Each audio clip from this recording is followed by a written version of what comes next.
Note from the reader.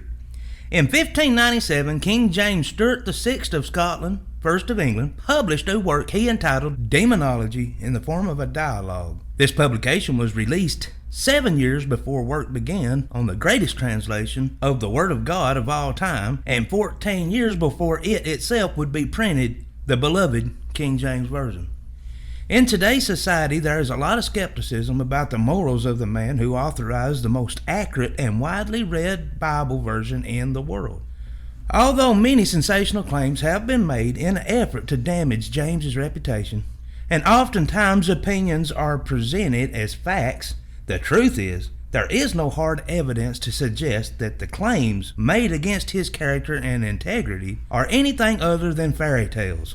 Satan and his slaves have spread undocumentable tales and fabrications, and even committed forgeries in an attempt to destroy the faith of the ignorant and unlearned. Old Lucifer is, in fact, a liar and the father of it. He has coerced his followers endlessly over the centuries to fabricate some of the most heinous accusations imaginable in an effort to attack the reputation of the king who put God above all else.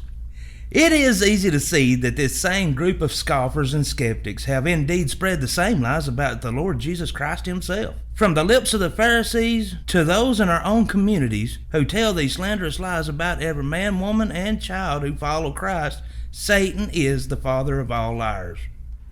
Still, it is important to note that King James did not write the translation that bore his name.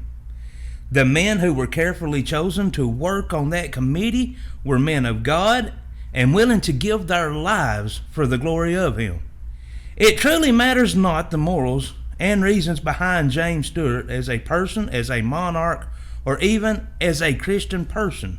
God is still God, and he preserved his word in spite of anyone else's spiritual condition. If he couldn't have, then he wouldn't be God and definitely wouldn't be worth worshiping.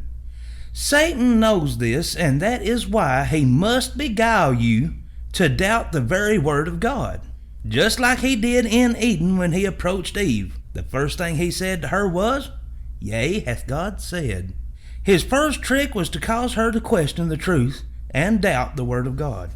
Now, it truly is my pleasure to present this audio recording of the book written by the hand of King James himself more than 425 years ago. Pay attention to the extensive amount of scriptural wisdom in the pages of this book and the amount of contempt for Satan and those who give themselves to him in the pages herein, and ask yourself, does this really sound like a demon-possessed murdering homosexual pedophile?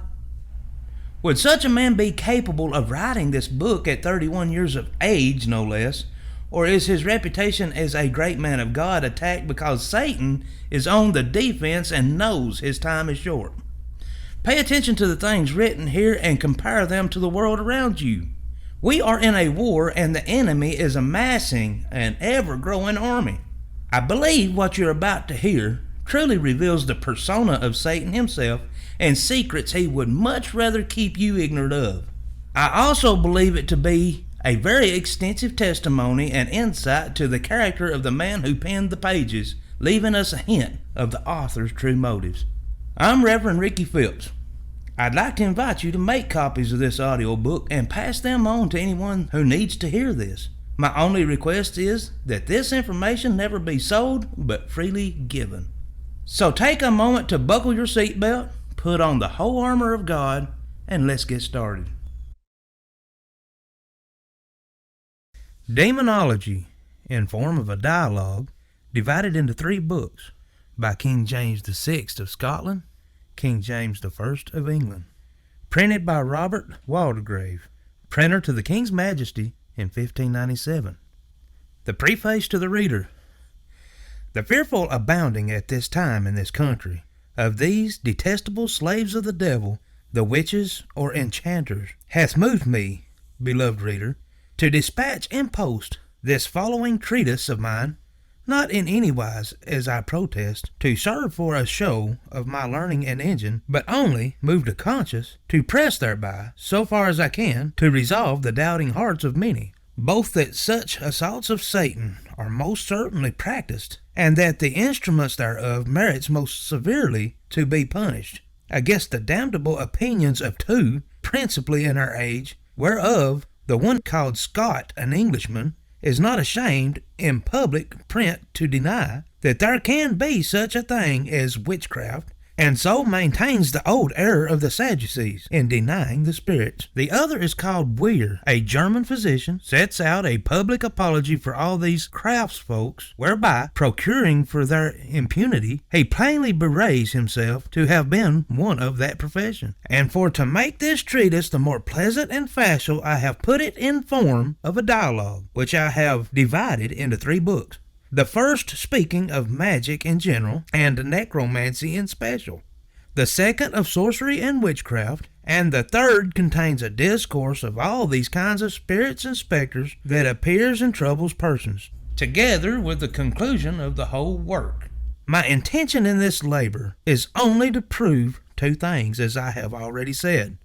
The one, that such devilish arts have been and are; the other, what exact trial and severe punishment they merit. And therefore reason I what kind of things are possible to be performed in these arts, and by what natural causes they may be. Not that I touch every particular thing of the devil's power, for that were infinite, but only to speak scholastically, since this cannot be spoken in our language. I reason upon genus leaving species, and differentia to be comprehended therein. As for example, speaking in the power of magicians, in the 1st book and 6th chapter, I say that they can suddenly cause be brought unto them all kinds of dainty dishes by their familiar spirit, since as a thief he delights to steal, and as a spirit he can suddenly enough transport the same. Now under the genus may be comprehended all particulars depending thereupon, such as the bringing wine out of a wall, as we have heard of to have been practiced, and such others, which particulars are sufficiently proved by the reason of the general. And such like in the 2nd book of Witchcraft in special, and 5th chapter, I say and prove by diverse arguments that witches can, by the power of their master, cure or cast on diseases. Now by these same reasons, that proves their power by the devil of diseases, and generally is as well proved their power in special, as of weakening the nature of some men, to make them unable for women, and making it to abound in others more than the ordinary course of nature would permit, and such like in all other particular sickness.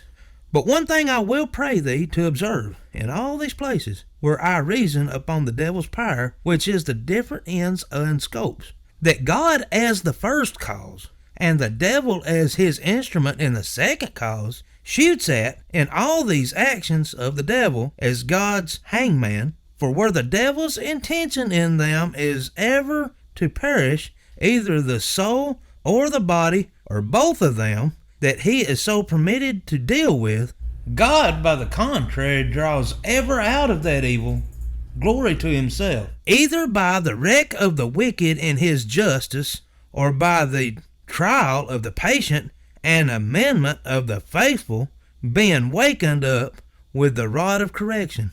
Having thus declared unto thee then my full intention in this treatise, thou wilt easily excuse, I doubt not, as well my permitting to declare the whole particular rites and secrets of these unlawful arts, as also their infinite and wonderful practices, as being neither of them pertinent to my purpose. The reason whereof is given in the hinder end of the 1st chapter of the 3rd book. And who likes to be curious in these things, he may read, if he will hear of their practices. Botanus Demonologie, collected with greater diligence than written with judgment, together with their confessions that have been at this time apprehended. If he would know what hath been the opinion of the ancients concerning their power, he shall see it well described by Hyperius and Hemingius, 2 late German writers, besides innumerable other neoteric theologues that writes largely upon that subject. And if he would know what are the particular rites and curiosities of these black arts, which is both unnecessary and perilous, he will find it in the 4th book of Cornelius Agrippa, and in Ware's whom of I spake. And so wishing my pains in this treatise beloved reader, to be effectual in arming all of them that reads the same against these above-mentioned errors, and recommending my goodwill to thy friendly acceptation, I bid thee heartily farewell. James. First book, Argument, the exhort of the whole, the description of Magi in special. Chapter 1. Argument. Proven by the Scripture that these unlawful arts in general have been and may be put in practice. Philomathus and Epistemon reason the matter. Philomathus. I'm surely very glad to have met with you this day, for I am of opinion that ye can better resolve me of something, whereof I stand in great doubt, nor any other whom with I could have met. Epistemon. In what I can that ye like to spirit me, I will willingly and freely tell my opinion, and if I prove it not sufficiently, I am heartily content that a better reason carry it away then. Philomathus, what think ye of these strange news, which now only furnishes purpose to all men at their meeting? I mean, of these witches. Epistemon, surely they are wonderful, and I think so clear and plain confessions in that purpose have never fallen out in any age or country. Philomathus, no question if they be true, but thereof the doctor's doubts. Epistemon, what part of it doubt ye of?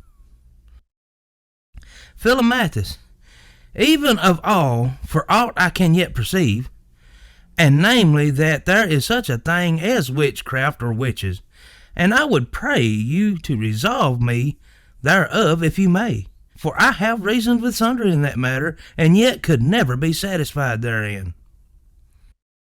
Epistemon, I shall with good will do the best I can, but I think it the difficler, since ye deny the thing itself in general.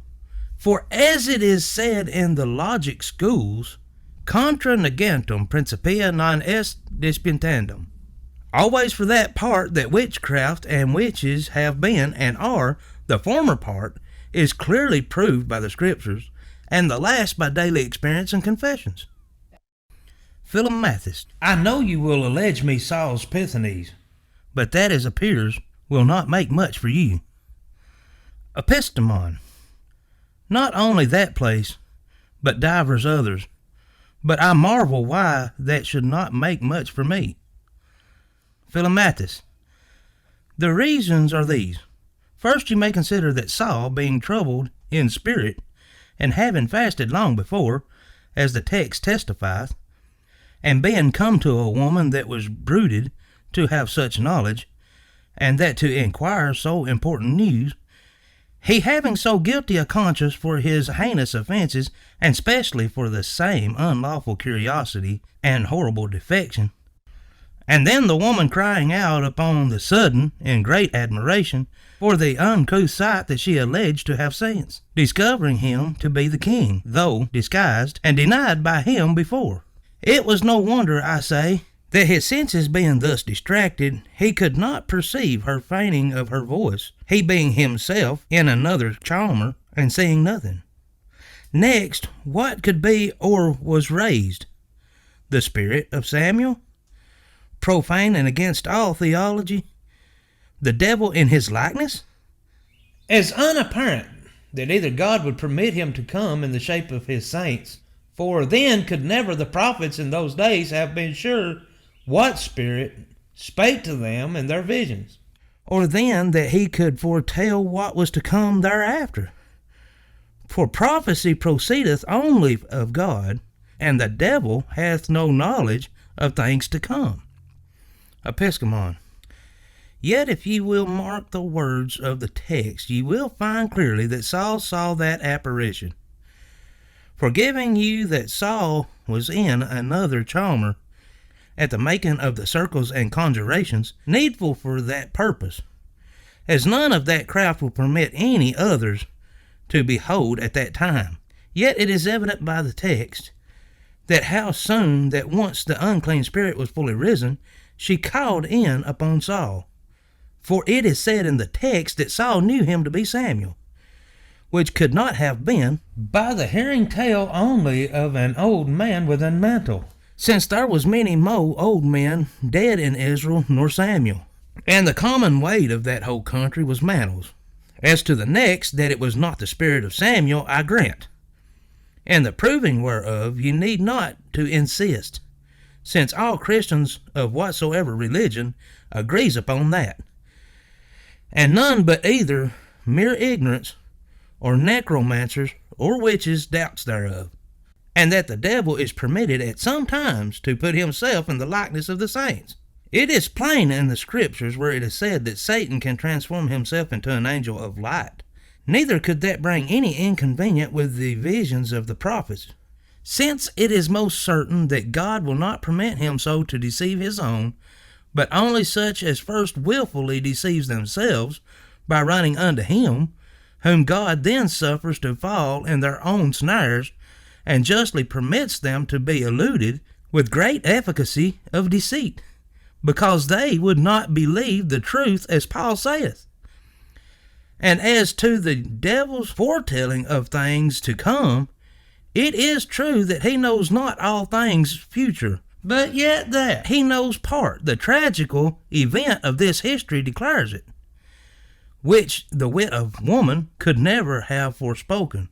Not that he have any prescience, which is only proper to God, or yet knows anything by looking upon God as in a mirror as the good angels do, he being forever debarred from the favorable presence and countenance of his Creator, but only by one of these two means, either as being worldly wise and taught by an continual experience ever since the creation judges by likelihood of things to come according to the like that hath passed before, and the natural causes in respect of the vicissitude of all things worldly, or else by God's employing of him in a turn, and so foreseen thereof, as appears to have been in this. Wherefore we find the very like in Micah's prophetic discourse to King Ahab. But to prove this my first proposition, that there can be such a thing as witchcraft and witches, there are many more places in the Scriptures than this, as I said before. As first, in the law of God, it is plainly prohibited. But certain it is that the law of God speaks nothing in vain, neither doth it lay curse or enjoin punishments upon shadows, condemning that to be ill, which is not in essence or being as we call it. Secondly, it is plain, where wicked Pharaoh's wise men imitated any number of Moses' miracles, to harden the tyrant's heart thereby. Thirdly, said not Samuel to Saul that disobedience is as the sin of witchcraft? To compare to a thing that were not, it were too absurd. Fourthly, was not Simon Magus a man of that craft? And fifthly, what was she that had the spirit of Python, beside innumerable other places that were irksome to recite? Chapter 2. Argument. What kind of sin that practicers of these unlawful arts commit? The division of these arts. And what are the means that allures any to practice them? Philomathus.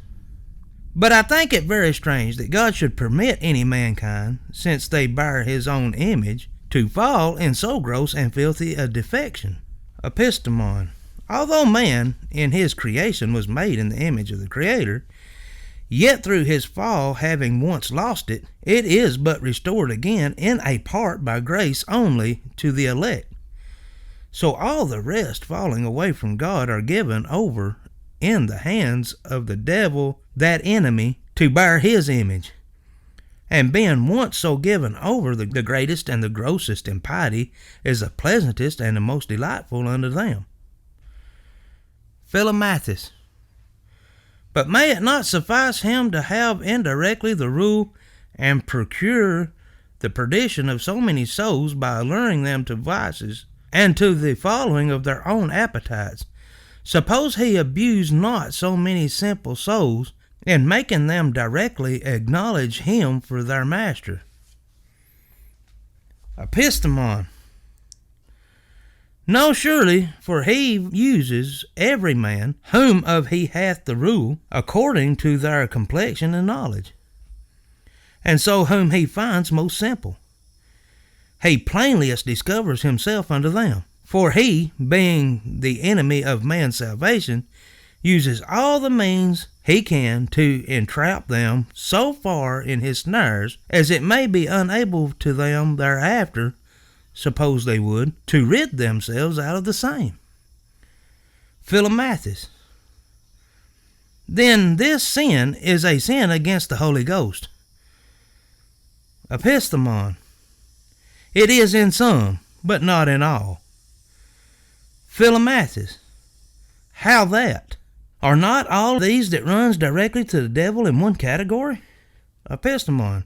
God forbid, for the sin against the Holy Ghost hath two branches. The one a falling back from the whole service of God, and a refusal of all his precepts. The other is the doing of the first with knowledge, knowing that they do wrong against their own conscience, and the testimony of the Holy Spirit, having once had the taste of the sweetness of God's mercies. Now in the first of these two, all sorts of necromancers, enchanters, or witches are comprehended, but in the last none but such as errs with this knowledge that I have spoken of. Philomathus. Then it appears that there are more sorts nor one that are directly professors of his service, and if so be, I pray you tell me how many, and what are they? Epistemon. There are principally two sorts, whereunto all parties of that unhappy art are redacted, whereof the one is called magi or necromancy, the other sorcery or witchcraft. Philomathus.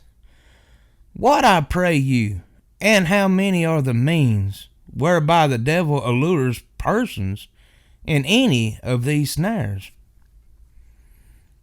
Epistemon. Even by these three passions that are within ourselves, curiosity in great engines, thirst of revenge for some torts deeply apprehended, or greedy appetite of gear caused through great poverty.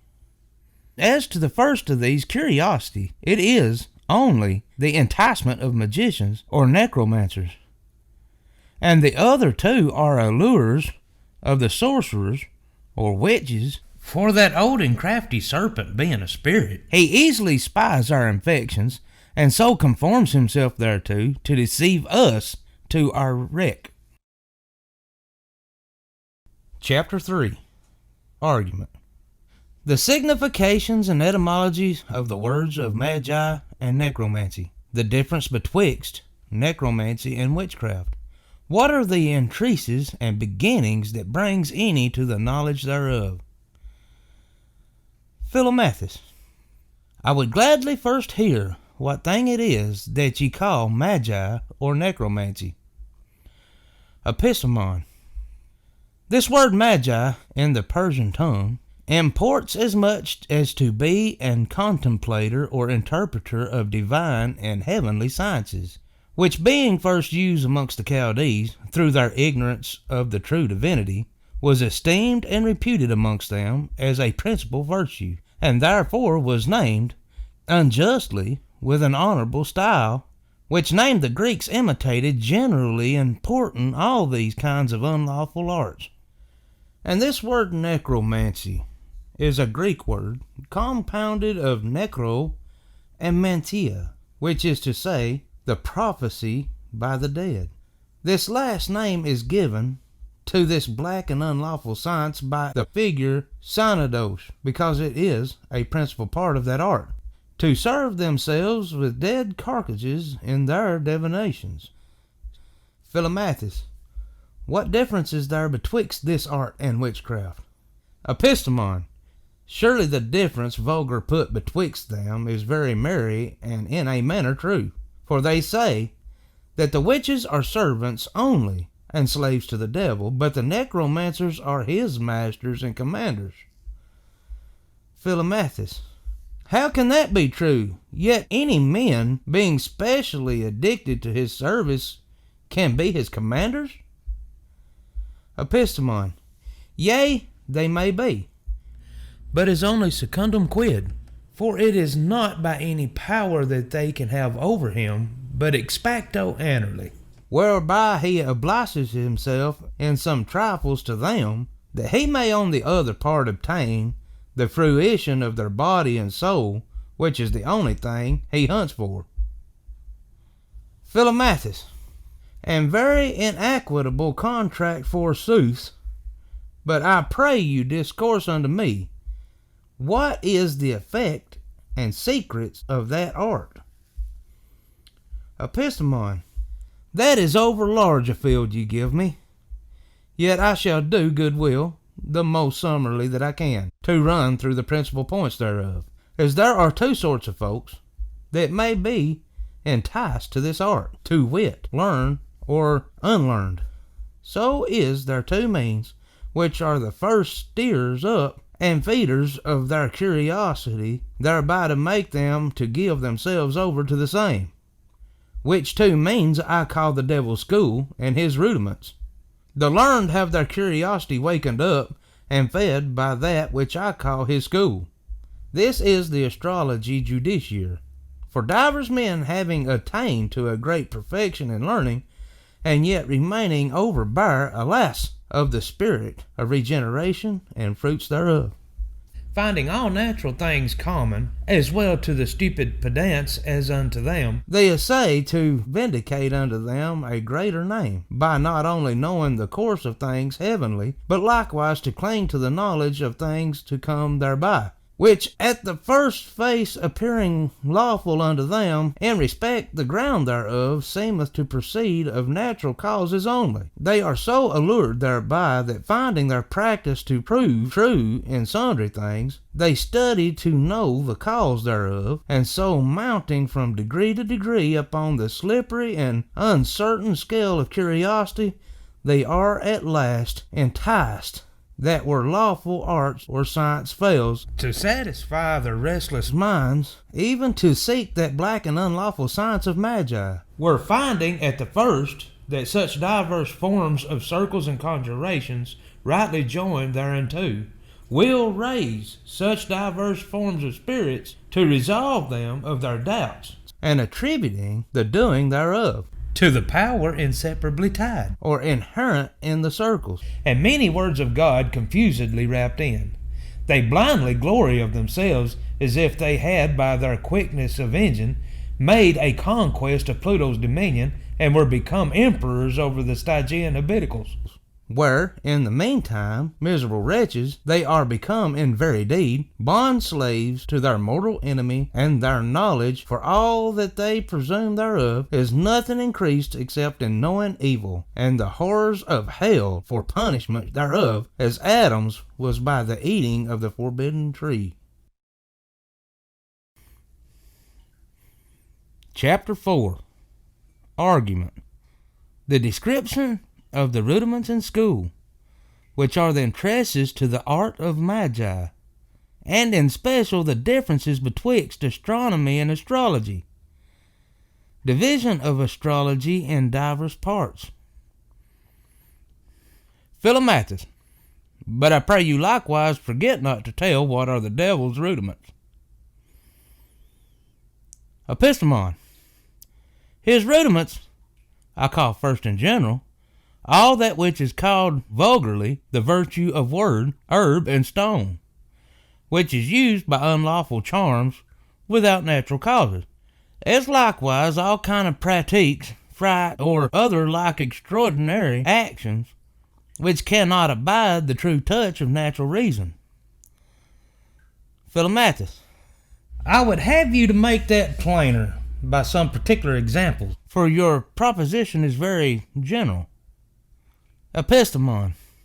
I mean either by such kind of charms as commonly daft wives uses, for healing of forspoken goods, for preserving them from evil eyes by knitting round trees, or sundriest kind of herbs to the hair or tails of the goods, by curing the worm, by stemming of blood, by healing of horse crooks, by turning of the riddle, or doing of such like innumerable things by words, without applying anything meet to the part offended as mediciners do. Or else by staying married folks to have naturally ado with other, by knitting so many knots upon a point at the time of their marriage, and such like things which men uses to practice in their merriness. For unlearned men, being naturally curious and lacking the true knowledge of God, finds these practices to prove true, as sundry of them will do, by the power of the devil for deceiving men, and not by any inherent virtue in these vain words and frights. And being desirous to win a reputation to themselves in such like turns, they either, if they be of the shamefactor sort, seek to be learned by some that are experimented in that art, not knowing it to be evil at the first, or else being of a grosser sort, runs directly to the devil or ambition or desire of gain, and plainly contracts with him thereupon. Philomathus. But methinks these means, which ye call the school and rudiments of the devil, are things lawful and have been approved for such in all times and ages, as in special this science of astrology, which is one of the special members of the mathematics. Epistemon.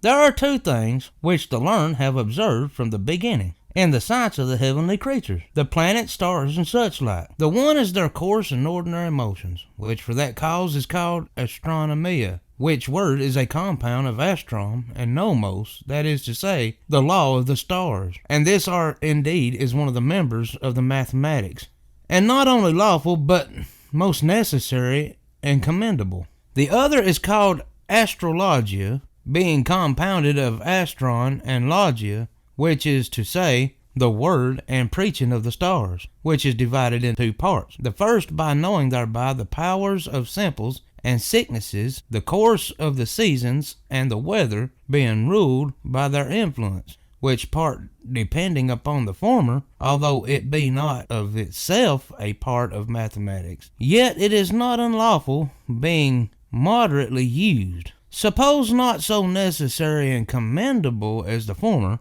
The second part is to trust so much to their influences, as thereby to foretell what common wills shall flourish or decay, what persons shall be fortunate or unfortunate, what side shall win in any battle, what man shall obtain victory at singular combat, what way and of what age shall men die, what horse shall win at match runnings, and divers such like incredible things, wherein Cardinal Cornelius Agrippa and divers others have more curiously than profitably written at large. Of this root last spoken of springs innumerable branches, such as the knowledge by the nativities, the chiromancy, geomancy, hydromancy, arithmancy, physiognomy, and 1,000 others, which were much practiced and holden in great reverence by the Gentiles of old. And this last part of astrology, whereof I have spoken, which is the root of their branches, was called by them pars fortunae. This part now is utterly unlawful to be trusted in, or practiced among Christians, as leaning to no ground of natural reason. And it is this part which I called before the devil's school. Philomathus. But yet many of the learned are of the contrary opinion. Epistemon. I grant, yet I could give many reasons to fortify and maintain my opinion. If to enter into this disputation, it would not draw me quite off the ground of our discourse, besides the misspending of the whole day thereupon. One word only I will answer to them, and that in the Scriptures, which must be an infallible ground to all true Christians, that in the prophet Jeremiah it is plainly forbidden to believe or hearken unto them that prophesies and forespeaks by the course of the planets and stars. Chapter 5. Argument. How far the using of charms is lawful or unlawful? The description of the forms of circles and conjurations, and what causeth the magicians themselves to weary thereof. Philomathus. Well, ye have said far enough in that argument. But how prove you now that these charms or unnatural practices are unlawful? For so many honest and merry men and women have publicly practiced some of them, that I think if you would accuse them all of witchcraft, ye would affirm more, nor ye will be believed in. Epistemon. I say if you had taken good tent to the nature of that word whereby I named it, you would not have been in this doubt, nor mistaken me so far as ye have done. For although as none can be scholars in a school, and not be subject to the master thereof, so none can study and put in practice, for study the alone, and knowledge is more perilous nor offensive, and it is practice only that makes the greatness of the offense. The circles and art of magi, without committing an horrible defection from God. And yet, as they reads and learns their rudiments, are not the more subject to any schoolmaster, if it please not their parents to put them to the school thereafter. So they who ignorantly prove these practices, which I call the devil's rudiments, unknowing them to be baits casting out by him, for trapping such as God will permit to fall in his hands, this kind of folks, I say, no doubt, are to be judged the best of, in respect they use no invocation nor help of him, by their knowledge at least, in these terms, and so have never entered themselves in Satan's service. Yet to speak truly for my own part, I speak but for myself, I desire not to make so near writing, for in my opinion our enemies is over crafty, and we over weak, except the greater grace of God, to essay such hazards wherein he presses to trap us. Philomathus. Ye have reason forsooth, for as the common proverb saith, they that sup kill with the devil have need of long spoons. But now I pray you go forward in describing of this art of magi. Epistemon. Pray they be come once unto this perfection in evil, in having any knowledge, whether learned or unlearned, of this black art. They then begin to be weary of the raising of their master by conjuring circles, being both so difficult and perilous, and so cometh plainly to a contract with him, wherein is specially contained forms and effects. Philomathus. But I pray you, or ever you go further, discourse me somewhat of their circles and conjurations, and what should be the cause of their worrying thereof. For it should seem that the form should be less fearful yet than the direct haunting and society with the foul and unclean spirit. Epistemon. I think ye take me to be a witch myself, or at the least would fain swear yourself prentice to that craft. Always as I may, I shall shortly satisfy you in that kind of conjurations, which are contained in such books, which I call the Devil's School. There are 4 principal parts: the persons of the conjurers, the actions of the conjuration, the words and rites used in that effect, and the spirits that are conjured. Ye must first remember to lay the ground that I told you before, which is, that it is no power inherent in the circles, or in the holiness of the names of God blasphemously used, nor in whatsoever rites or ceremonies at that time used, that either can rise any infernal spirit, or yet limitate him perforce within or without these circles. For it is he only, the father of all lies, who having first of all prescribed that form of doing, feigning himself to be commanded and restrained thereby, will be loath to pass the bounds of these injunctions, as well thereby to make them glory in the impairing over him, as I said before. As likewise to make himself so to be trusted in these little things, that he may have the better commodity thereafter, to deceive them in the end with the trick once for all. I mean the everlasting perdition of their soul and body. Then laying this ground, as I have said, these conjurations must have few or more in number of the persons conjurers, always passing the singular number, according to the quality of the circle and form of apparition. Two principal things cannot well in that errand be wanted: holy water whereby the devil mocks the papist, and some present of a living thing unto him. There are likewise certain seasons, days, and hours that they observe in this purpose. These things being already and prepared, circles are made triangular, quadrangular, round, double, or single, according to the form of apparition that they crave. But to speak of the diverse forms of the circles, of the innumerable characters and crosses that are within and without, and out through the same, of the divers forms of apparitions that crafty spirit eludes them with, and are all such particulars in that action, I remit it to over many that have busied their heads in describing of the same, as being but curious and altogether unprofitable.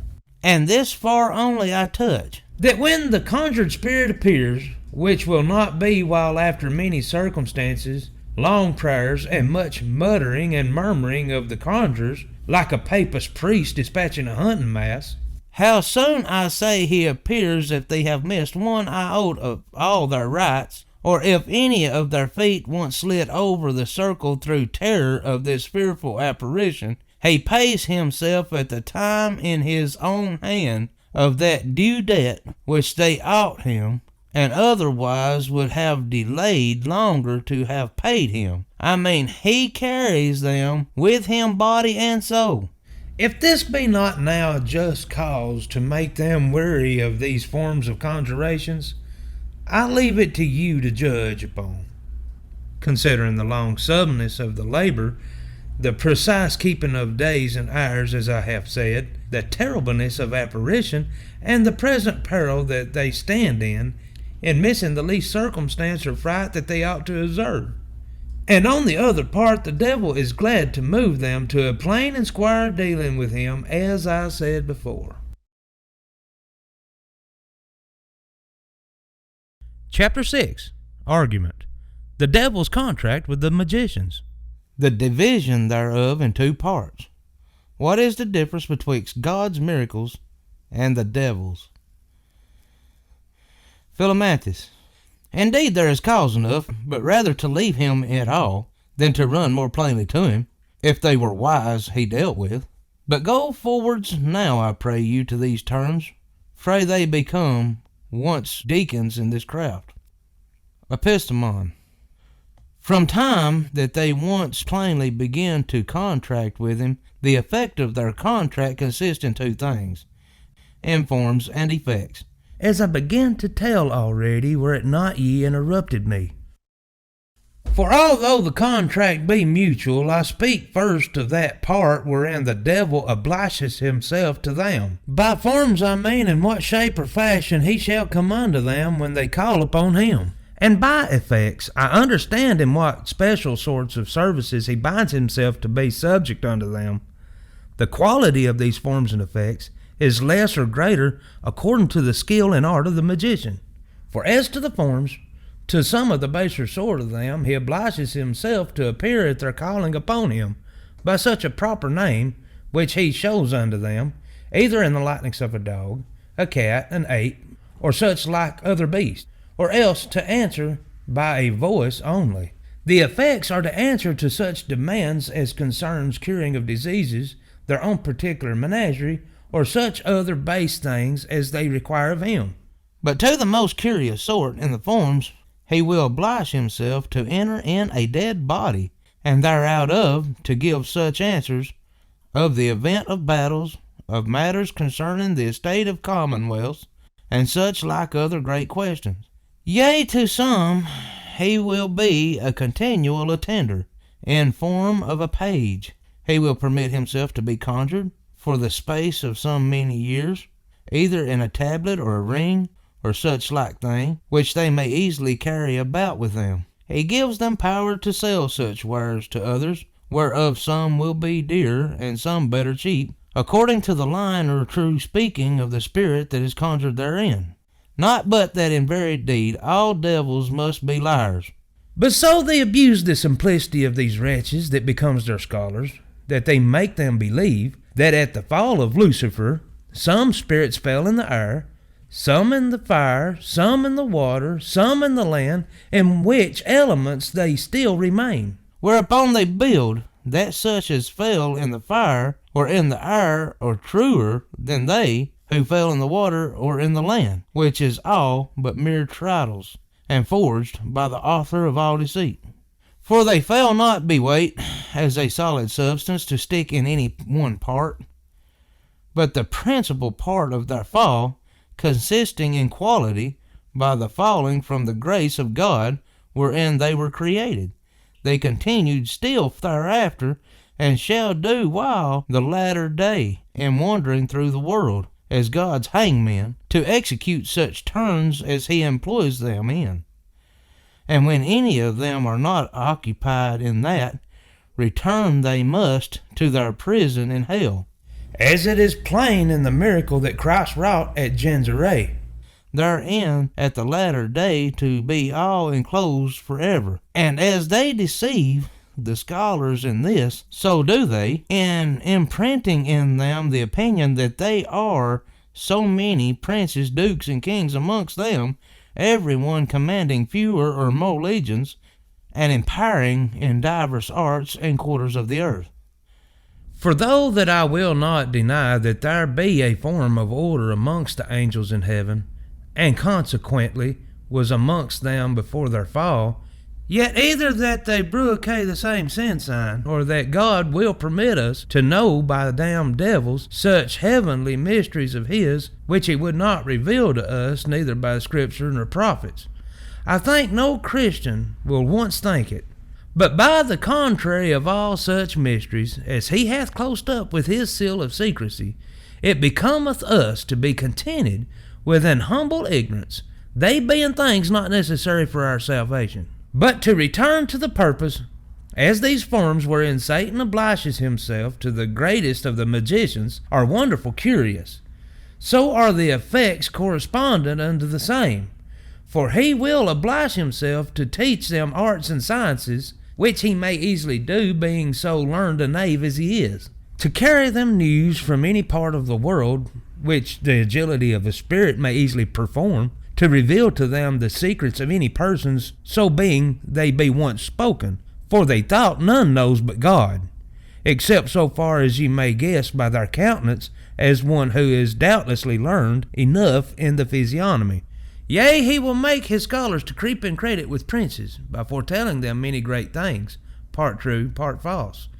For if all were false, he would time credit at all hands, but always doubts them as his oracles were. And he will also make them to please princes, by fire banquets and dainty dishes, carried in short space for the farthest parts of the world. For no man doubts but he is a thief, and his agility, as I spake before, makes him to come such speed. Such like he will guard his scholars with fair armies of horsemen and footmen in appearance, castles and forts, which all are but impressions in the air, easily gathered by a spirit, drawing so near to that substance himself. As in like manner he will learn them many jugglery tricks at guards, dice, and such like, to deceive men's senses thereby, and such innumerable false practices which are proven by over many in this age, as they who are acquainted with that Italian called Scodo, yet living, can report.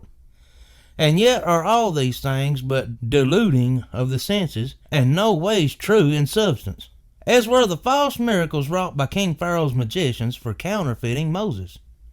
For that is the difference betwixt God's miracles and the devil's. God is a creator. What he makes appear in miracle, it is so in effect. As Moses' rod being cast down was no doubt turned in a natural serpent, whereas the devil, as God's ape, counterfeiting that by his magicians, made their ones to appear so only to men's outward senses, as keist in effect by their being devoured by the other. For it is no wonder that the devil may delude our senses, since we see by common proof that simple jugglers will make 100th things seem both to our eyes and ears otherwise than they are. Now, as to the magician's part of the contract, it is, in a word, that thing, which I said before, the devil hunts for in all men. Philomathus, surely ye have said much to me in this art, if all ye have said be as true as wonderful. Epistemon, for the truth in these actions it will be easily confirmed to any that pleases to take pain upon the reading of divers authentic histories and the inquiring of daily experiences. And as for the truth of their possibility that they may be, and in what manner, I trust I have alleged nothing whereunto I have not joined such probable reasons as I leave to your discretion to weigh and consider. One word only I omitted concerning the form of making of this contract, which is either written with the magician's own blood, or else being agreed upon in terms his schoolmaster touches him in some part, though peradventure no mark remain, as it doth with all witches. Chapter 7. Argument. The reason why the art of magi is unlawful, what punishment they merit, and who may be accounted guilty of that crime. Philomathus, severally ye have made this art to appear very monstrous and detestable. But what I pray you shall be said to such as maintains this art to be lawful, for as evil as you have made it? Epistemon, I say they savor of the pain themselves, or at least little better, and yet I would be glad to hear their reasons.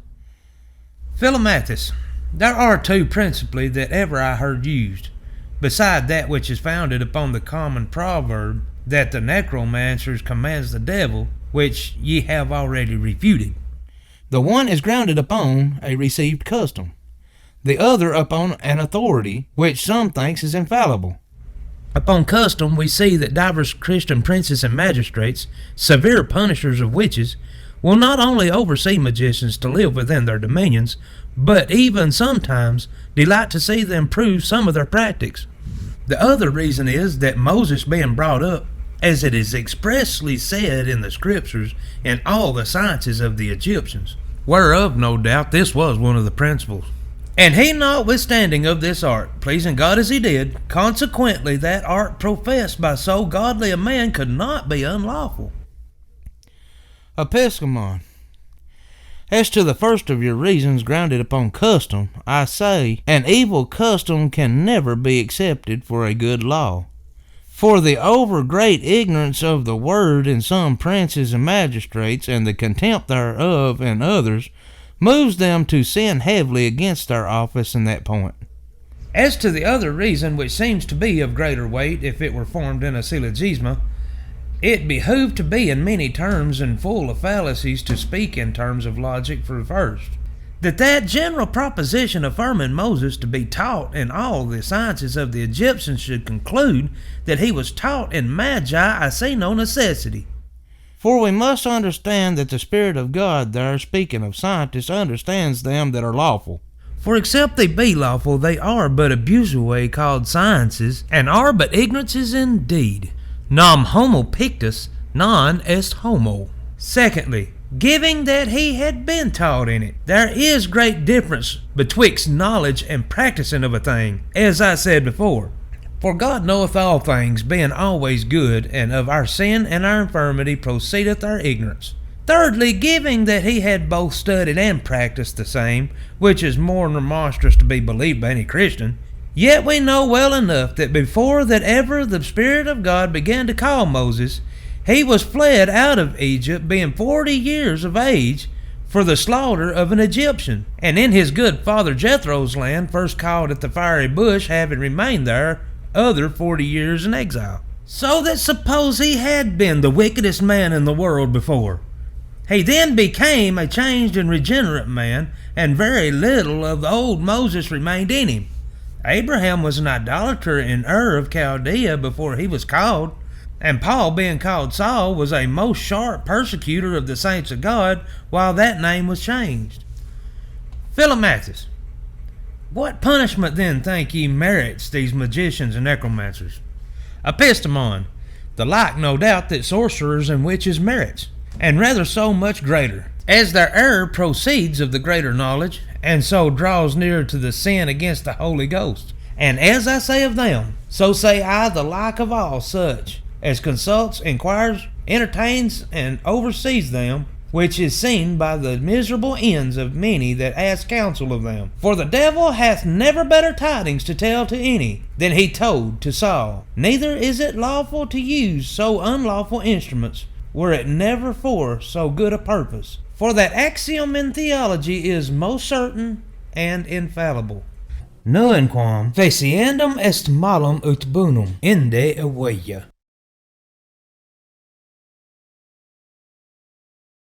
Second book, Argument. The description of sorcery and witchcraft in special. Chapter 1. Argument. Proved by the Scripture that such a thing can be, and the reasons refuted of all such as would call it but an imagination and melancholic humour. Philomathus. Now since ye have satisfied me now so fully, concerning magi and necromancy, I will pray you to do the like in sorcery or witchcraft. Epistemon.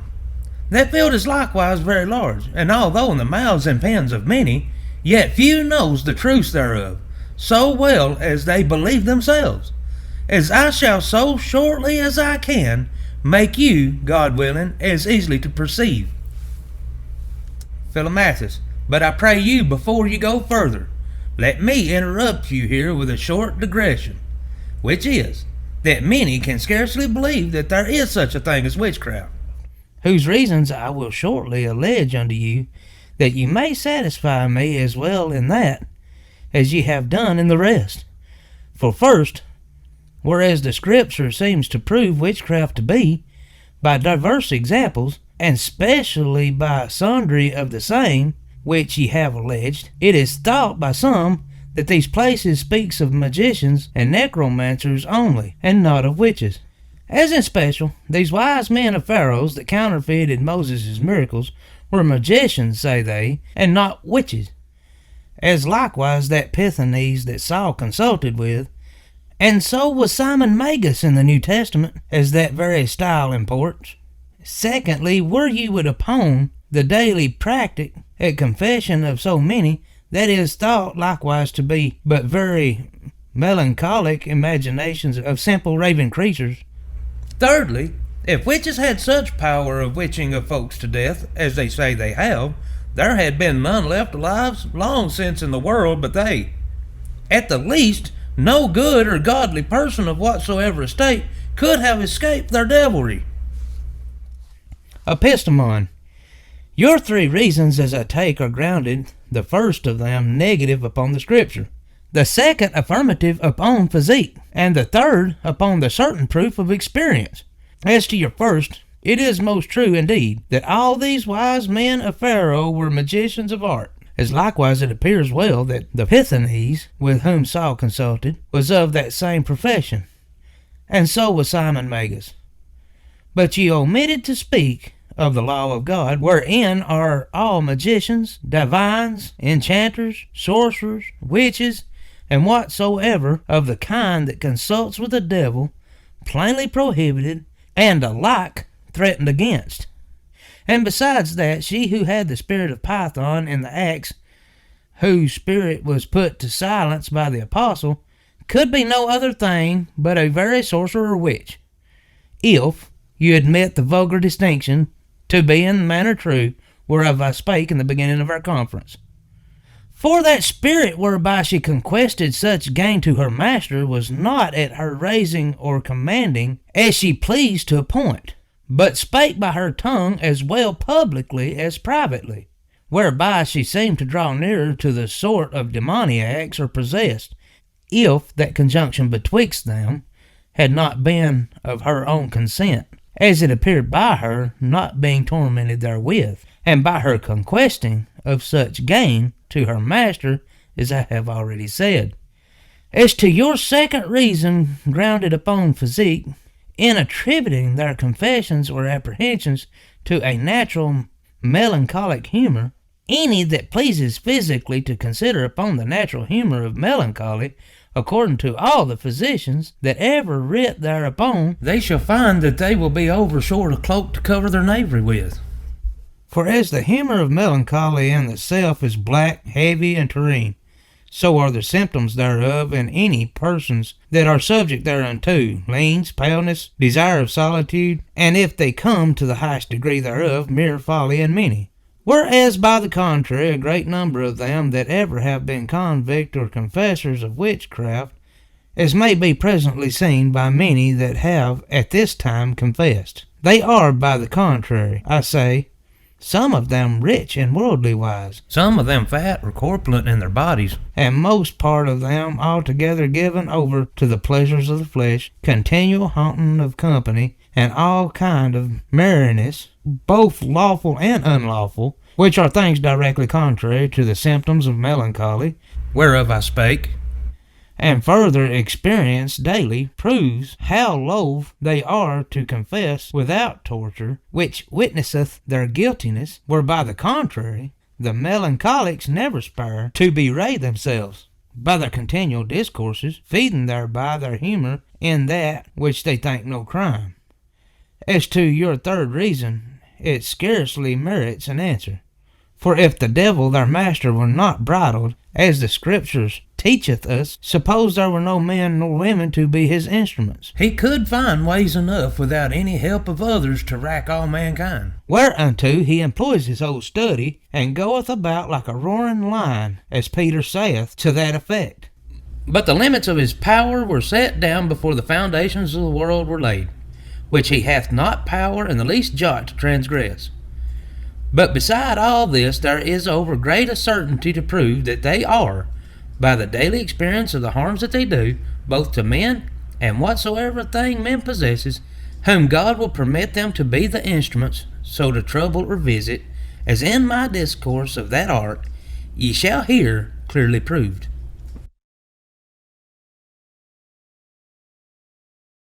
Chapter 2. Argument. The etymology and signification of that word of sorcery. The first entries and apprenticeship of them that gives themselves to that craft. Philomathus. Come on then, I pray you, and return where you left. Epistemon. This word of sorcery is a Latin word, which is taken from casting of the lot, and therefore he that useth it is called sorcerai a sort. As to the word of witchcraft, it is nothing but a proper name given in our language, the cause whereof they were called sorcerai, proceeded of their practice seeming to come of lot or chance, such as the turning of the riddle, the knowing of the form of prayers, or such like tokens, if a person diseased would live or die. And in general, that name was given them for using of such charms and frights as that craft teacheth them. Many points of their craft and practice are common betwixt the magicians and them, for they serve both one master, although in diverse fashions. And as I divided the necromancers into two sorts, learned and unlearned, so must I deny them in other two, rich and of better compt, poor and of baser degree. These two degrees now of persons that practices this craft answers to the passions in them, which, I told you before, the devil used as means to entice them to his service. For such of them as are in great misery and poverty, he allures to follow him, by promising unto them great riches and worldly commodity. Such as though rich yet burns in a desperate desire of revenge, he allures them by promises to get their turn satisfied to their heart's contentment. It is to be noted now that the old and crafty enemy of ours assails none, though touched with any of these two extremities, except he first find an entries ready for him, either by the great ignorance of the person he deals with joined with an evil life, or else by the carelessness and contempt of God. And finding them in an utter despair for one of these two former causes that I have spoken of, he prepares the way by feeding them craftily in their humour, and filling them further and further with despair, while he find the time proper to discover himself unto them. At which time, either upon their walking solitary in the fields, or else lying pantsing in their bed, but always without the company of any other, he either by voice or in likeness of a man inquires of them what troubles them, and promiseth them a sudden and certain way of remedy, upon condition on the other part that they follow his advice and do such things as he will require of them. Their minds being prepared beforehand, as I have already spoken, they easily agreed unto that demand of his, and signed sets and other trysts where they may meet again. At which time, before he proceeds any further with them, he first persuades them to addict themselves to his service, which being easily obtained, he then discovers what he is unto them, makes them to renounce their God and baptism directly, and gives them his mark upon some secret place of their body, which remains sore unhealed, while his next meeting with them, and thereafter ever insensible, how sore it be nipped or pricked by any as is daily proved, to give them a proof thereby, that is in that doing he could hurt and heal them. So all their ill and well doing thereafter must depend upon him. And besides that, the intolerable dolour that they feel in that place where he hath marked them serves to waken them and not to let them rest, while their next meeting again, fearing lest other ways they might either forget him, being as new prentices, and not well enough founded yet in that fiendly folly, or else remembering of that horrible promise they made him at their last meeting, they might schooner at the same and praise to call it back. At their third meeting, he makes a show to be careful to perform his promises, either by teaching them ways how to get themselves revenged if they be of that sort, or else by teaching them lessons how by most vile and unlawful means they may obtain gain and worldly commodity if they be of the other sort. Chapter 3. Argument. The witches' actions divided into two parts. The actions proper to their own persons, their actions toward others, the form of their conventions and adoring of their master. Philomathus. Ye have said now enough of their initiating in that order. It rests then that ye discourse upon their practices, pray they be past prentices. For I would fain hear what is possible to them to perform in very deed, although they serve a common master with the necromancers, as I have before said, yet serve they him in another form. For as the means are diverse, which allures them to these unlawful arts of serving of the devil, so by divers ways use they their practices answering to these means, which first the devil used as instruments in them, though all tending to one end. To wit, the enlarging of Satan's tyranny and crossing of the propagation of the kingdom of Christ, so far as lieth in the possibility either of the one or other sort, or of the devil their master. For were the magicians as allured by curiosity, and the most part of their practices seeks principally the satisfying of the same, and to win to themselves a popular honor and estimation. These witches, on the other part, being enticed either for their desire of revenge or of worldly riches, their whole practices are either to hurt men and their goods, or what they possess, for satisfying of their cruel minds in the former, or else by the rack in whatsoever sort of any whom God will permit them to have power of, to satisfy their greedy desire in the last point. Epistemon. In two parts their actions may be divided. The actions of their own persons, and the actions proceeding from them towards any other. And this division being well understood will easily resolve you what is possible to them to do. For although all they confess is no lie upon their part, yet doubtlessly, in my opinion, a part of it is not indeed according as they take it to be. And in this I mean by the actions of their own persons. For as I said before, speaking of magi, that the devil eludes the senses of these scholars of his, in many things, so say I, the like of these witches. Philomathus. Then I pray you, first to speak of that part of their own persons, and sign ye may come next to their actions towards others. Epistemon. To the effect that they may perform such services of their false master as he employs them in, the devil, as God's ape, counterfeits in his servants this service and form of adoration that God prescribed and made his servants to practice. For as the servants of God publicly uses to convene for serving of him, so makes he them in great numbers to convene, though publicly they dare not, for his service. As none convenes to the adoration and worshiping of God, except they be marked with his scale, the sacrament of baptism, so none serve Satan and convenes to the door of him that are not marked with the mark whereof I already spake. As the minister sent by God teacheth plainly at the time of their public conventions how to serve him in spirit and in truth, so that unclean spirit in his own person teacheth his disciples at the time of their convening how to work all kind of mischief, and craves compt of all their horrible and detestable proceedings past, for advancement of his service. Yea, that he may the more vilely counterfeit and scorn God, he oftentimes makes his slaves to convene in these very places, which are distant and ordained for the convening of the servants of God, I mean by churches. But this fire which I have yet said, I not only take it to be true in their opinions, but even so to be indeed. For the form that he used in counterfeiting God amongst the Gentiles makes me so to think. As God spake by his oracles, spake he not so by his? As God had as well bloody sacrifices, as others without blood, had not he the like?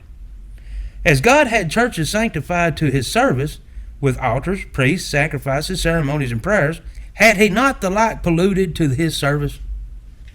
As God gave responses by Vreem and Thummim, gave he not his responses by the entrails of beasts, by the singing of fowls, and by their actions in the air? As God by visions, dreams, and ecstasies revealed what was to come, and what was his will unto his servants, used he not the like means to forewarn his slaves of things to come?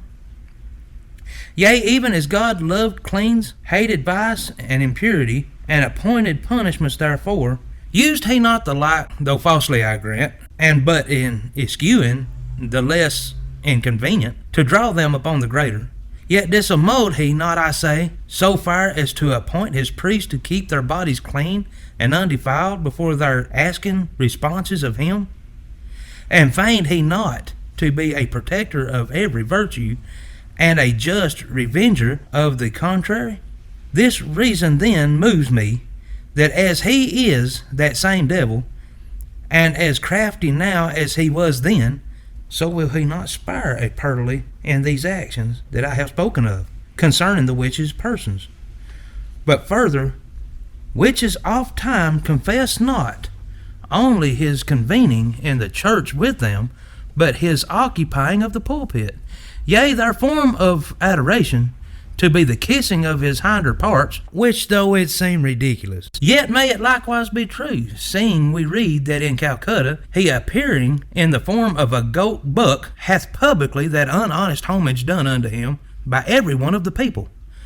So ambitious is he, and greedy of honor, which procured his fall, that he will even imitate God in that part where it is said that Moses could see but the hinder parts of God for the brightness of his glory. And yet that speech is spoken but anthropopathia. Chapter 4. Argument. What are the ways possible whereby the witches may transport themselves to places far distant, and what are impossible and mere illusions of Satan, and the reasons thereof?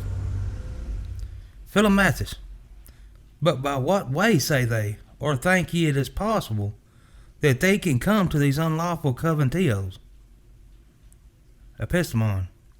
There is the thing which I esteem their senses to be deluded in, and though they lie not in confessing of it, because they think it to be true, yet not to be so in substance or effect. For they say that by diverse means they may convene, either to the adoring of their master, or to the putting in practice any service of his committed under their charge. One way is natural, which is natural riding, going, or sailing, at what hour their master comes and advertises them. And this way may be easily believed. Another way is somewhat more strange, and yet it is possible to be true, which is by being carried by the force of the Spirit which is their conductor, either above the earth or above the sea swiftly to the place where they are to meet, which I am persuaded to be likewise possible, in respect that Habakkuk was carried by the angel in that form to the den where Daniel lay. So think I, the devil will be ready to imitate God, as well in that as in other things, which is much more possible to him to do, being a spirit, than to a mighty wind, being but a natural meteor, to transport from one place to another a solid body, as is commonly and daily seen in practice. But in this violent form they cannot be carried but a short bounds, agreeing with a space that they may retain their breath. For if it were longer, their breath could not remain unextinguished, their body being carried in such a violent and forcible manner as be example. If one fall off a small height, his life is but in peril, according to the hard or soft lighting. But if one fall from an high and stay rock, his breath will be forcibly banished from the body before he can win to the earth, as is oft seen by experience.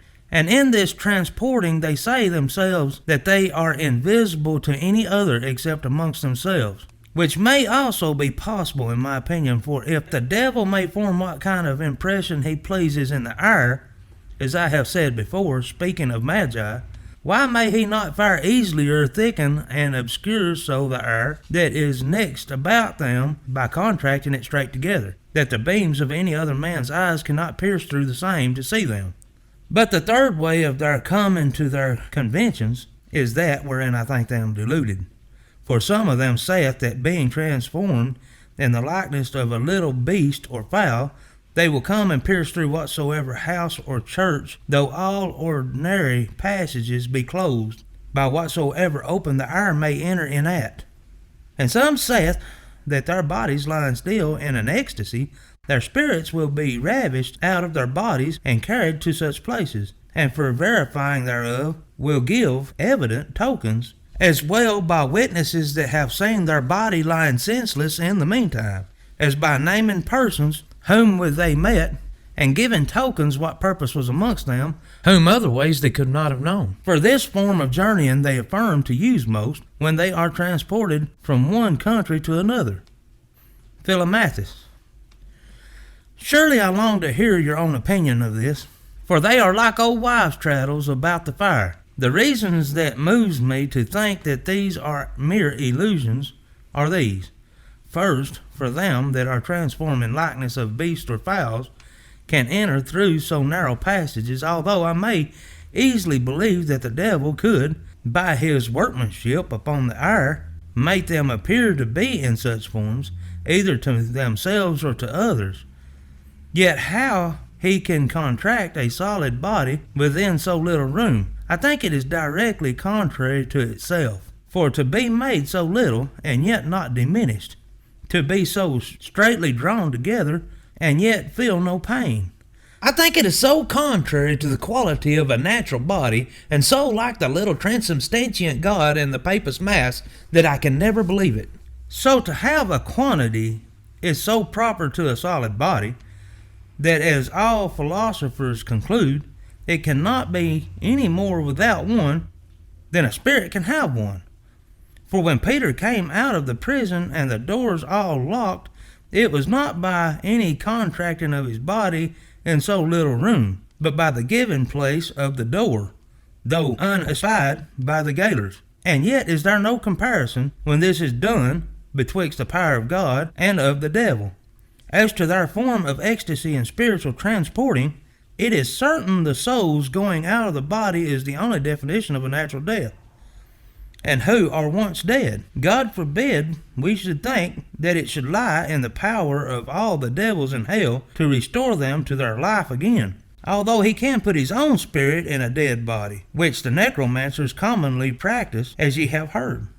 For that is the office properly belonging to God, and besides that, the soul once parting from the body cannot wander any longer in the world, but to the own resting place must it go immediately, abiding the conjunction of the body again at the latter day. And what Christ or the prophets did miraculously in this case it cannot in no Christian man's opinion be made common with the devil. As for any tokens that they give for proving of this, it is very possible to the devil's craft to persuade them to these means. For he being a spirit, may he not so ravish their thoughts and dull their senses, that their body lying is dead, he may object to their spirits as it were in a dream, and as the poet's right of Morpheus, represent such forms of persons, of places, and other circumstances as he pleases to allude them with, yea, that he may deceive them with a greater efficacy, may he not, at the same instant by fellow angels of his, elude such other persons so in that same fashion, whom with he makes them to believe that they met, that all their reports and tokens, though severely examined, may every one agree with another. And whatsoever actions, either in hurting men or beasts, or whatsoever other thing that they falsely imagine at that time to have done, may by himself or his marrows at that same time to be done indeed. So as if they would give for a token of their being ravished at the death of such a person within so short space thereafter, whom they believe to have poisoned or witched at that instant.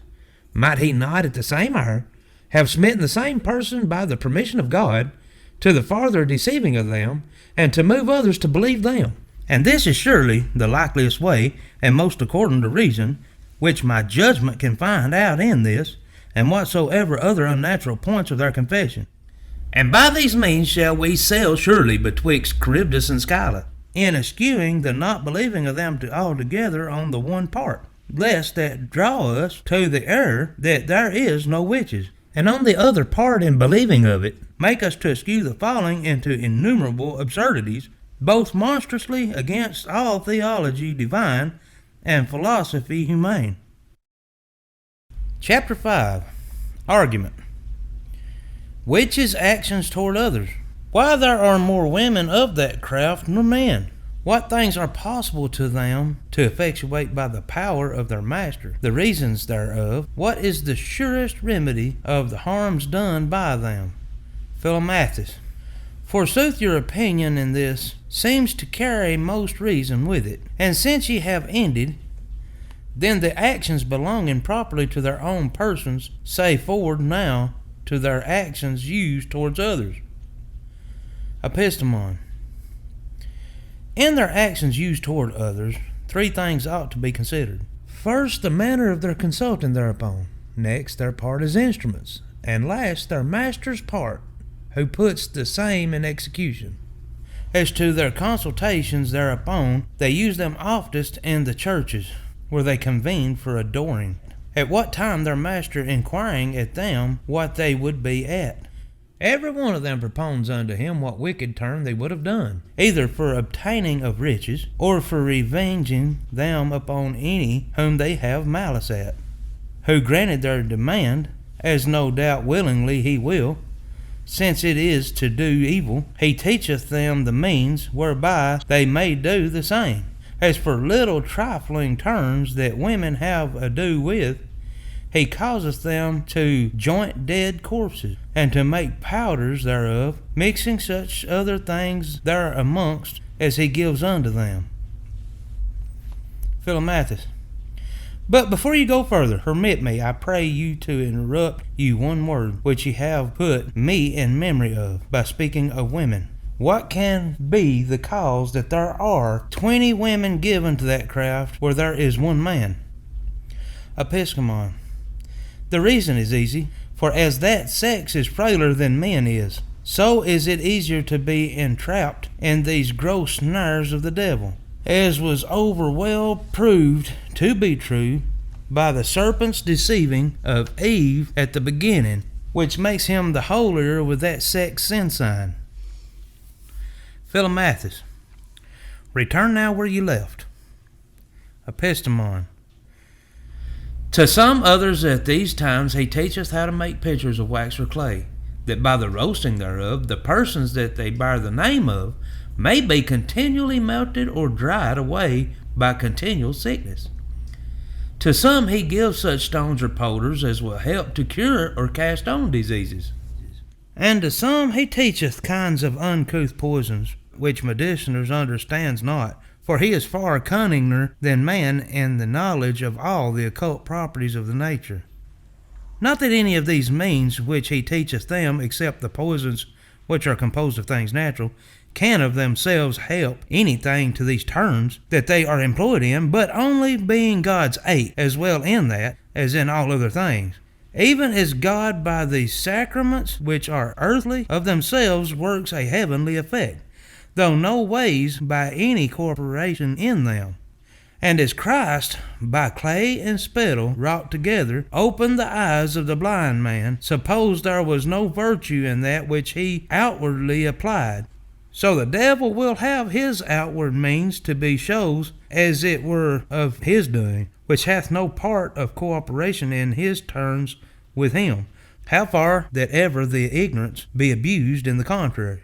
And as to the effects of these two former parts, to wit, and consultations, and the outward means, they are so wonderful as I dare not allege any of them, without joining a sufficient reason of the possibility thereof. For leaving all the small trifles among wives, and to speak of the principal points of their craft. For the common trifles thereof they can do without converting well enough by themselves. These principal points, I say, are these.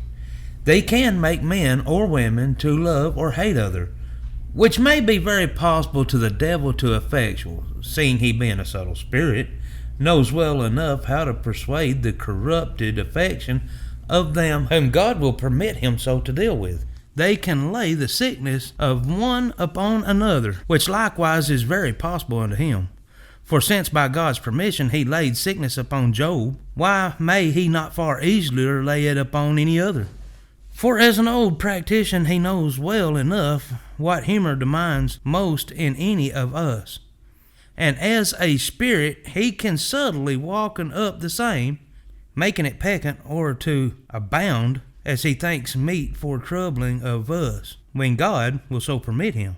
And for the taking off of it, no doubt he will be glad to relieve such of present pain, as he may think by these means to persuade to be catched in his everlasting snares and fetters.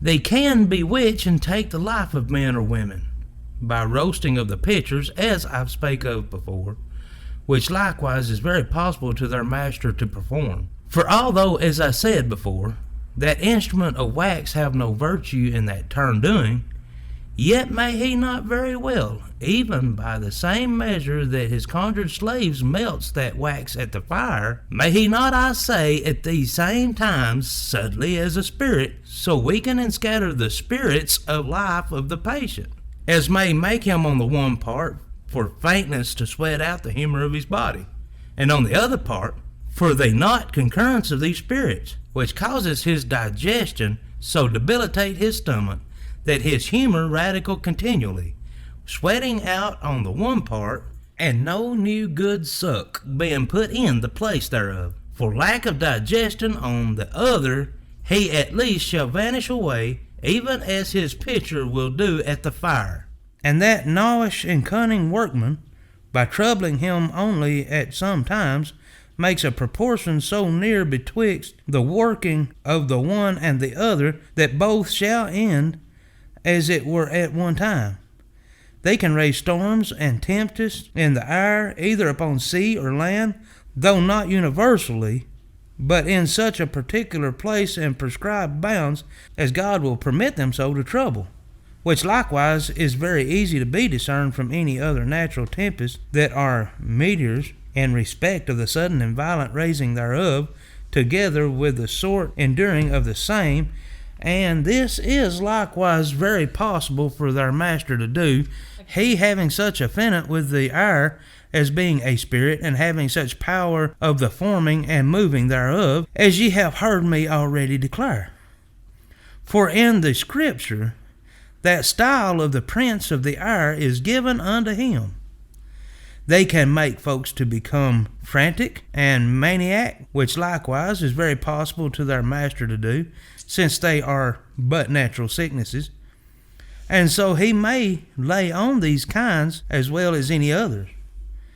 They can make spirits either to follow and trouble persons, or haunt certain houses, and affray oftentimes the inhabitants, as hath been known to be done by our witches at this time. And likewise they can make some to be possessed with spirits, and so to become very demoniac, and this last sort is very possible likewise to the devil their master to do, since he may easily send his own angels to trouble in what form he pleases any whom God will permit him so to use. Philomathus. But will God permit this wicked instruments, by the power of the devil their master, to trouble by any of these means any that believes in him?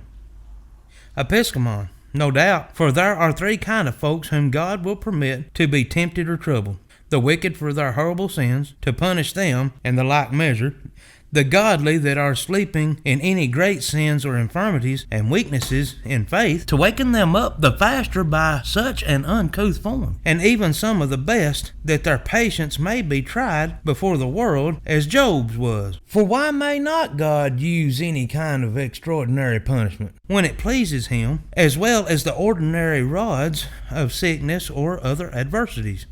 Philomathus. Who then may be free from these devilish practices? Epistemon.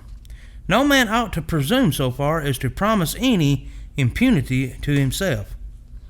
For God hath before all beginnings preordinated as well the particular sorts of plagues as of benefits for every man, which in the own time he ordains them to be visited with, and yet ought we not to be the more afraid for that of anything that the devil and his wicked instruments can do against us. For we daily fight against the devil in 100 other ways, and therefore as a valiant captain affrays no more being at the combat, or stays from his purpose for the rummishing shot of a cannon, nor the small clack of a pistolet, suppose he be not certain what may light upon him.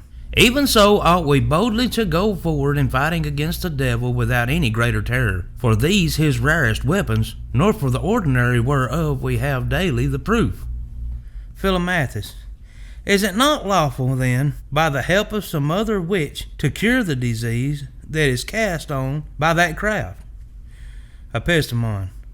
No ways lawful, for I gave you the reason thereof in the axiom of theology, which was the last words I spake of Magi. Philomathus. How then may these diseases be lawfully cured? Epistemon. Only by earnest prayer to God, by amendment of their lives, and by sharp pursuing every one according to his calling of these instruments of Satan, whose punishment to the death will be a solitary sacrifice for the patient. And this is not only the lawful way, but likewise the most sure. For by the devil's means can never the devil be cast out, as Christ saith. And when such a cure is used, it may well serve for a short time, but at the last it will doubtlessly tend to the utter perdition of the patient both in body and soul. Chapter 6. What sort of folks are least or most subject to receive harm by witchcraft? What power they have to harm the magistrate, and upon what respects they have any power in prison? And to what end may or will the devil appear to them therein? Upon what respects the devil appears in sundry shapes to sundry of them at any time? Philomathus. But who dare take upon him to punish them if no man can be sure to be free from their unnatural invasions? Epistemon. We ought not the more of that restrain from virtue, that the way whereby we climb thereunto be straight and perilous.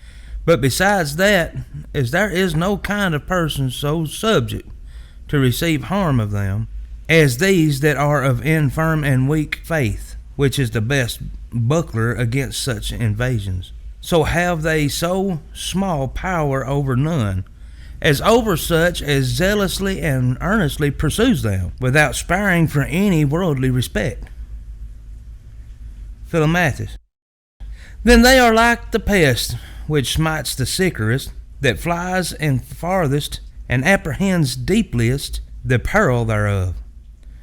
Epistemon. It is even so with them, for neither is it able to them to use any false cure upon a patient, except the patient first believe in their power, and so hazard the tinsel of their own soul.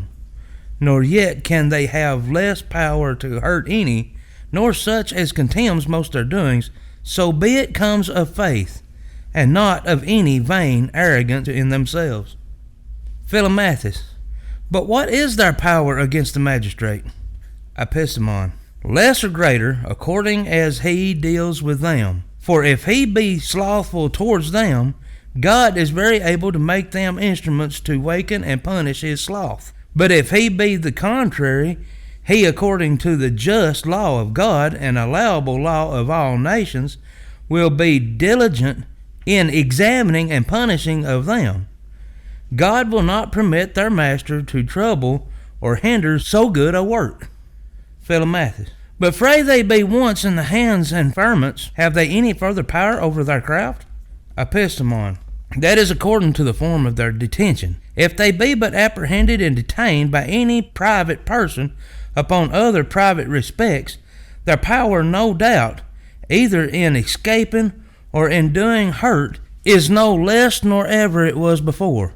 But if on the other part their apprehending and detention be by the lawful magistrate upon the just respects of their guiltiness in that craft, their power is then no greater than before that ever they meddled with their master. For where God begins justly to strike by his lawful lieutenants, it is not in the devil's power to defraud or bereave him of the office or effect of his powerful and revenging scepter. Philomathus. But will never their master come to visit them, fray they be once apprehended and put in ferments? Epistemon. That is according to the estate that these miserable wretches are in. For if they be obstinate in still denying, he will not spare, when he finds time to speak with them, either if he find them in any comfort, to fill them more and more with the vain hope of some manner of relief, or else if he find them in a deep despair, by all means to augment the same, and to persuade them by some extraordinary means to put themselves down, which very calmly they do. But if they be penitent and confess, God will not permit him to trouble them any more with his presence and allurements. Philomathus. It is not good using his counsel, I say then. But I would earnestly know, when he appears to them in prison, what forms uses he then to take? Epistemon. Divers forms, even as he uses to do at other times unto them.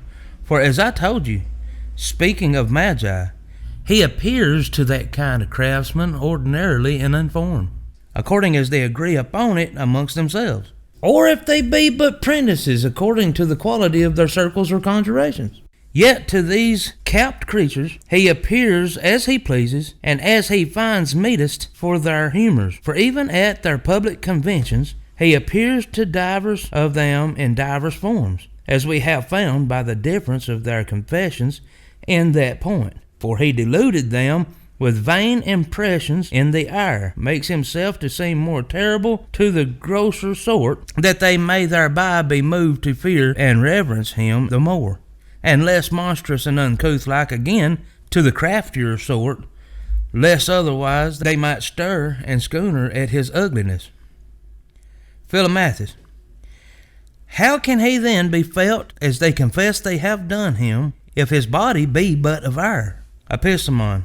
I hear little of that amongst their confessions, yet may he make himself palpable, either by assuming any dead body, and using the ministry thereof, or else by deluding as well their sense of feeling as seeing, which is not impossible for him to do, since all our senses, as we are so weak, and even by ordinary sicknesses will be oftentimes deluded. Philomathus.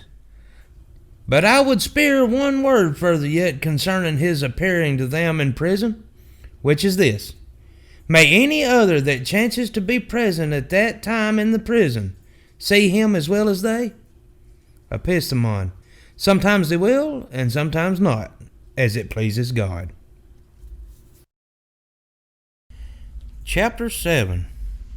Argument. Two forms of the devil's visible conversing in the earth, with the reasons wherefore the one of them was commonest in the time of papistry, and the other sincide. Those that denies the power of the devil denies the power of God, and are guilty of the error of the Sadducees. Philomathus.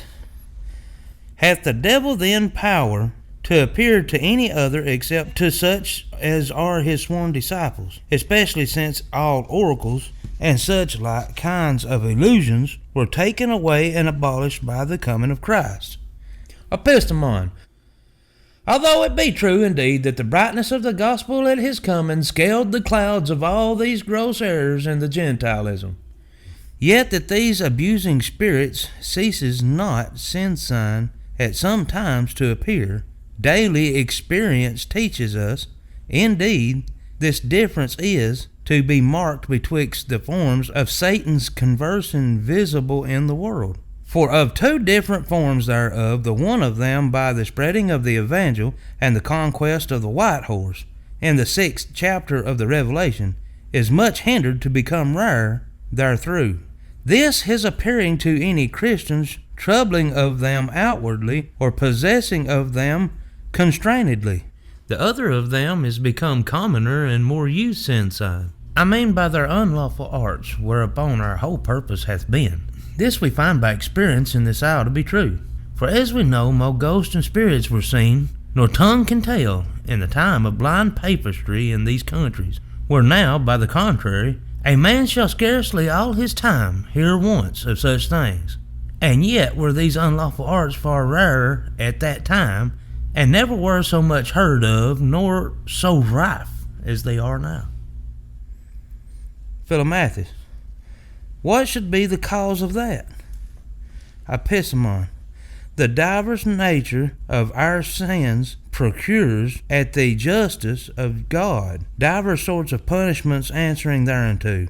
And therefore, as in the time of papistry, our fathers erring grossly, and through ignorance, that mist of errors overshadowed the devil to walk the more familiarly amongst them, and as it were by barnally and affraying terrors to mock and accuse their barnally errors. By the contrary, we now being sound of religion, and in our life rebelling to our profession, God justly, by the sin of rebellion, as Samuel calleth it, accuseth our life so wilfully, fighting against our profession. Philomathus. Since ye are entered now to speak of the appearing of spirits, I would be glad to hear your opinion in that matter. For many denies that any such spirits can appear in these days as I have said. Epistemon. Doubtlessly, who denieth the power of the devil would likewise deny the power of God, if they could for shame. For since the devil is the very contrary opposite to God, there can be no better way to know God than by the contrary, as by the one's power, though a creature, to admire the power of the great Creator, by the falsehood of the one to consider the truth of the other, by the injustice of the one to consider the justice of the other, and by the cruelty of the one to consider the mercifulness of the other, and so forth in all the rest of the essence of God and qualities of the devil. But I fear indeed there be over many Sadducees in this world that denies all kinds of spirits, for convicting of whose error there is cause enough, if there were no more, that God should permit at some times spirits visibly to cast. Book 3. Argument. The description of all these kinds of spirits that troubles men or women. The conclusion of the whole dialogue. Chapter 1. Argument. The division of spirits in 4 principal kinds. The description of the first kind of them called spectra and umbri mortuorum. What is the best way to be free of their trouble? Philomathus. I pray you now then, go forward in telling what you think fabulous, or may be trolled in that case. Epistemon. That kind of the devil's conversing in the earth may be divided in 4 different kinds, whereby he affrayeth and troubleth the bodies of men. For of the abusing of the soul I have spoken already. The first is, where spirits troubles some houses or solitary places. The second, where spirits follows upon certain persons, and at divers hours troubles them. The third, when they enter within them and possess them. The fourth is these kinds of spirits that are called vulgarly the fairy. Of the 3 former kinds ye heard already, how they may artificially be made by witchcraft to trouble folk. Now it rests to speak of their natural coming, as it were, and not raised by witchcraft. But generally I must forewarn you of one thing before I enter in this purpose. That is, that although in my discoursing of them, I divide them in divers kinds, ye must, notwithstanding thereof, note my phrase of speaking in that. For doubtlessly they are, in effect, but all one kind of spirits, who for abusing the more of mankind takes on these sundry shapes, and uses divers forms of outward actions, as if some were of nature better than other. Now I return to my purpose. As to the first kind of these spirits, that were called by the ancients by divers names, according as their actions were, for if they were spirits that haunted some houses by appearing in divers and horrible forms and making great din, they were called lemures or spectra. If they appeared in likeness of any defunct to some friends of his, they were called umbri mortuorum. And so innumerable styles they got according to their actions, as I have said already. As we see by experience how many styles they have given them in our language in the like manner of the appearing of these spirits, we are certified by the scriptures, where the prophet Isaiah 13 and 34 chapters threatening the destruction of Babel and Edom, declares that it shall not only be racked, but shall become so great a solitude, as it shall be the habitacle of Hallets, and of Zim and Jim, which are the proper Hebrew names for these spirits. The cause why they haunt solitary places, it is by reason that they may affray and brangle the more of the faith of such as them alone haunt such places. For our nature is such, as in companies we are not so soon moved to any such kind of fear as being solitary, which the devil knowing well enough, he will not therefore assail us but when we are weak. And besides that, God will not permit him so to dishonor the societies and companies of Christians, as in public times and places to walk visibly amongst them. On the other part, when he trouble certain houses that are dwelt in, it is a sure token either of gross ignorance, or of some gross and slanderous sins amongst the inhabitants thereof, which God, by the extraordinary rod, punishes. Philomathus. But by what way or passage can these spirits enter in these houses, seeing they allege that they will enter door and window being staked? Epistemon. They will choose the passage for their entries according to the form that they are in at the time.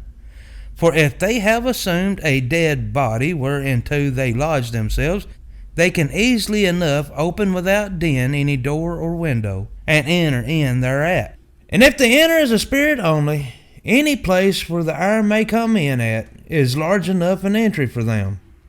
For as I said before, a spirit can occupy no quantity. Philomathus.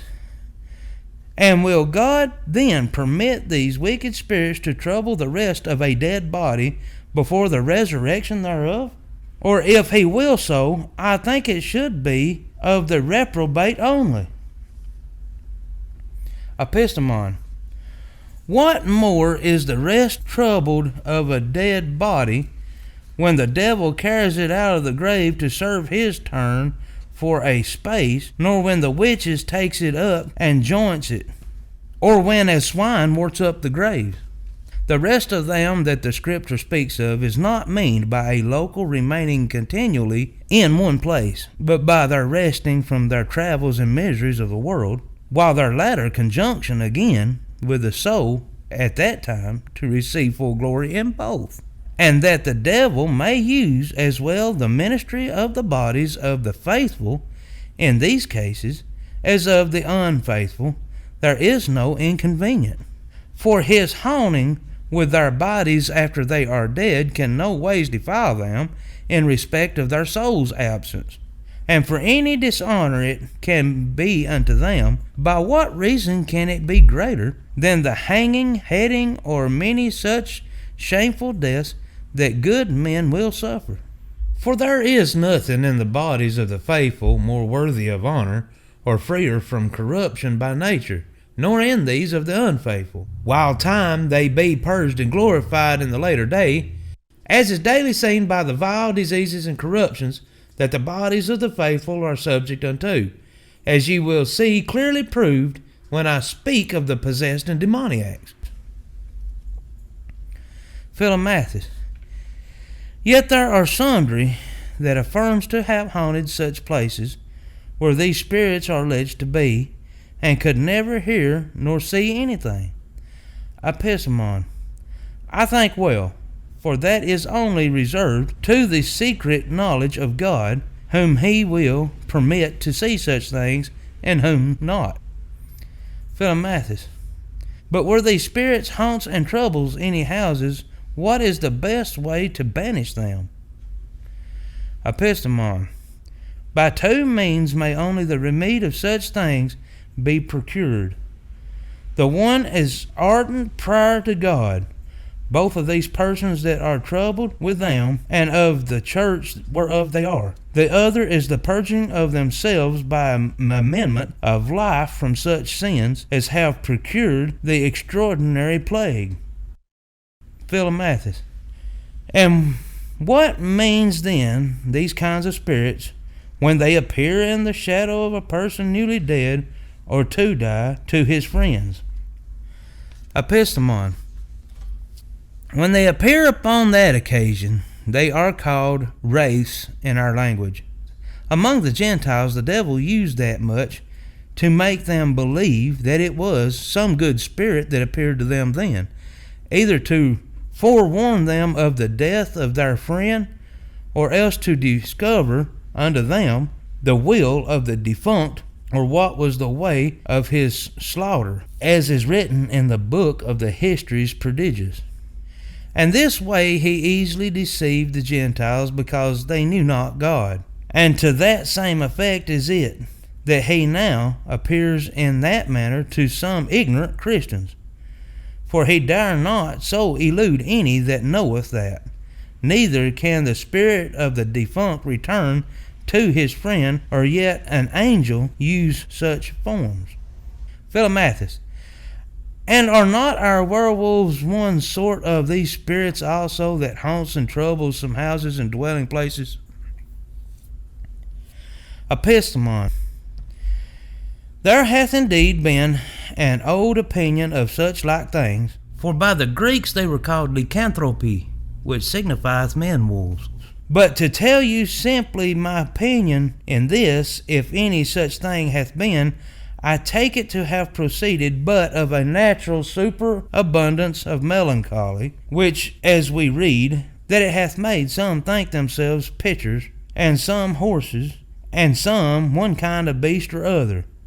So suppose I that it hath so vitiate the imagination and memory of some, as paralucida interrelda, it hath so highly occupied them, that they have thought themselves very wolves indeed at these times, and so have counterfeited their actions in going on their hands and feet, pressing to devour women and barns, fighting and snatching with all the town dogs, and in using such like other brutish actions, and so to become beast by a strong apprehensions, as Nebuchadnezzar was 7 years. But as to their having and hiding of their hard and shelly slows, I take that to be but act, by uncertain report, the author of all lies. Chapter 2. Argument. The description of the next two kinds of spirits, whereof the one follows outwardly, the other possesses inwardly the persons that they trouble, that since all prophecies and visions are now ceased, all spirits that appears in these forms are evil. Philomathus, come forward now to the rest of these kind of spirits. Epistemon. As to the next two kinds, that is, either these that outwardly troubles and follows some persons, or else inwardly possesses them, I will conjoin them in one, because as well the causes are alike in the persons that they are permitted to trouble, as also the ways whereby they may be remedied and cured. Philomathus. What kind of persons are they that uses to be so troubled? Epistemon. Two kinds in special. Either such as being guilty of grievous offenses, God punishes by that horrible kind of scourge, or else being persons of the best nature peradventure that ye shall find in all the country about them. God permits them to be troubled in that sort, for the trial of their patience and wakening up of their zeal, for admonishing of the beholders, not to trust over much in themselves, since they are made of no better stuff, and peradventure blotted with no smaller sins, as Christ said, speaking of them upon whom the Tyre and Siloam fell, and forgiving likewise to spectators matter to praise God, that they meriting no better, are yet spared from being corrected in that fearful form. Philomathus. These are good reasons for the part of God, which apparently moves him so to permit the devil to trouble such persons. But since the devil hath ever a contrary respect in all the actions that God employs him in, which is, I pray you, the end and mark he shoots at in this turn? Epistemon. It is to obtain one of two things thereby, if he may. The one is the tinsel of their life, by inducing them to such perilous places at such time as he either follows or possesses them, which may procure the same, and such like so far as God will permit him, by tormenting them to weaken their body, and cast them in incurable diseases. The other thing that he presses to obtain by troubling of them is the tinsel of their soul, by enticing them to mistrust and blaspheme God, either for the intolerableness of their torments, as he essayed to have done with Job, or else for his promise unto them to leave the troubling of them, in case they would so do, as is known by experience at this same time by the confession of a young one that was so troubled. Philomathus. Since you have spoken now of both these kinds of spirits, comprehending them in one, I must now go back again in spearing some questions of every one of these kinds in special. And first, for these that follow certain persons, ye know that there are two sorts of them. One sort that troubles and torments the persons that they haunt with, and other sort that are serviceable unto them in all kind of their necessaries, and omits never to forewarn them of any sudden peril that they are to be in. And so in this case I would understand whether both these sorts be but wicked and damned spirits, or if the last sort be rather angels, as should appear by their actions, sent by God to assist such as he specially favors. For it is written in the Scriptures that God sends legions of angels to guard and watch over his elect. Epistemon. I know well enough wherefore the error which ye allege hath proceeded, for it was the ignorant Gentiles that were the fountain thereof, who for that they knew not God, they forged in their own imaginations every man to be still accompanied with two spirits, whereof they called the one genius bonus, and the other genius malus. The Greeks called them Evdaemona and Coccodaemonia, whereof the former they said persuaded him to all the good he did. The other enticed him to all the evil. But praise be to God, we that are Christians, and walks not amongst the Sumerian conjectures of man, knows well enough that it is the good Spirit of God only, who is the fountain of all goodness, that persuades us to the thinking or doing of any good, and that it is our corrupted flesh and Satan that enticeth us to the contrary. And yet the devil, for confirming in the heads of ignorant Christians the error first maintained among the Gentiles, he whiles among the first kind of spirits that I speak of, appeared in time of papistry and blindness, and haunted divers houses, without doing any evil, but doing as it were necessary turns up and down the house. And this spirit they called Brownie in our language, who appeared like a rough man, Yea, some were so blinded as to believe that their house was all the sunseer, as they called it, that such spirits resorted there. Philomathus. But since the devil's intention in all his actions is ever to do evil, what evil was there in the form of doing, since their actions outwardly were good? Epistemon. Was it not evil enough to deceive simple ignorance in making them to take him for an angel of light, and so to account of God's enemy as of their particular friend? Whereby the contrary, all we that are Christians ought assuredly to know, that since the coming of Christ in the flesh, and establishing of his church by the apostles, all miracles, visions, prophecies, and appearances of angels or good spirits are ceased, which served only for the first sowing of faith and planting of the church. Were now the church being established, and the white horse whereof I spake before, having made his conquest, the law and prophets are thought sufficient to serve us, or make us inexcusable, as Christ said in his parable of Lazarus and the rich man. Chapter 3. Argument. The description of a particular sort of that kind of following spirits, called Incubi and Succubi, and what is the reason wherefore these kinds of spirits haunts most the northern and barbarous parts of the world. Philomathus. The next question that I would spear is likewise concerning the first of these two kinds of spirits that ye have conjoined, and it is this. You know how it is commonly written and reported that amongst the rest of the sorts of spirits that follow certain persons, there is one more monstrous nor all the rest, in respect, as it is alleged, they converse naturally with them who they trouble and haunts with. And therefore I would know in two things your opinion herein.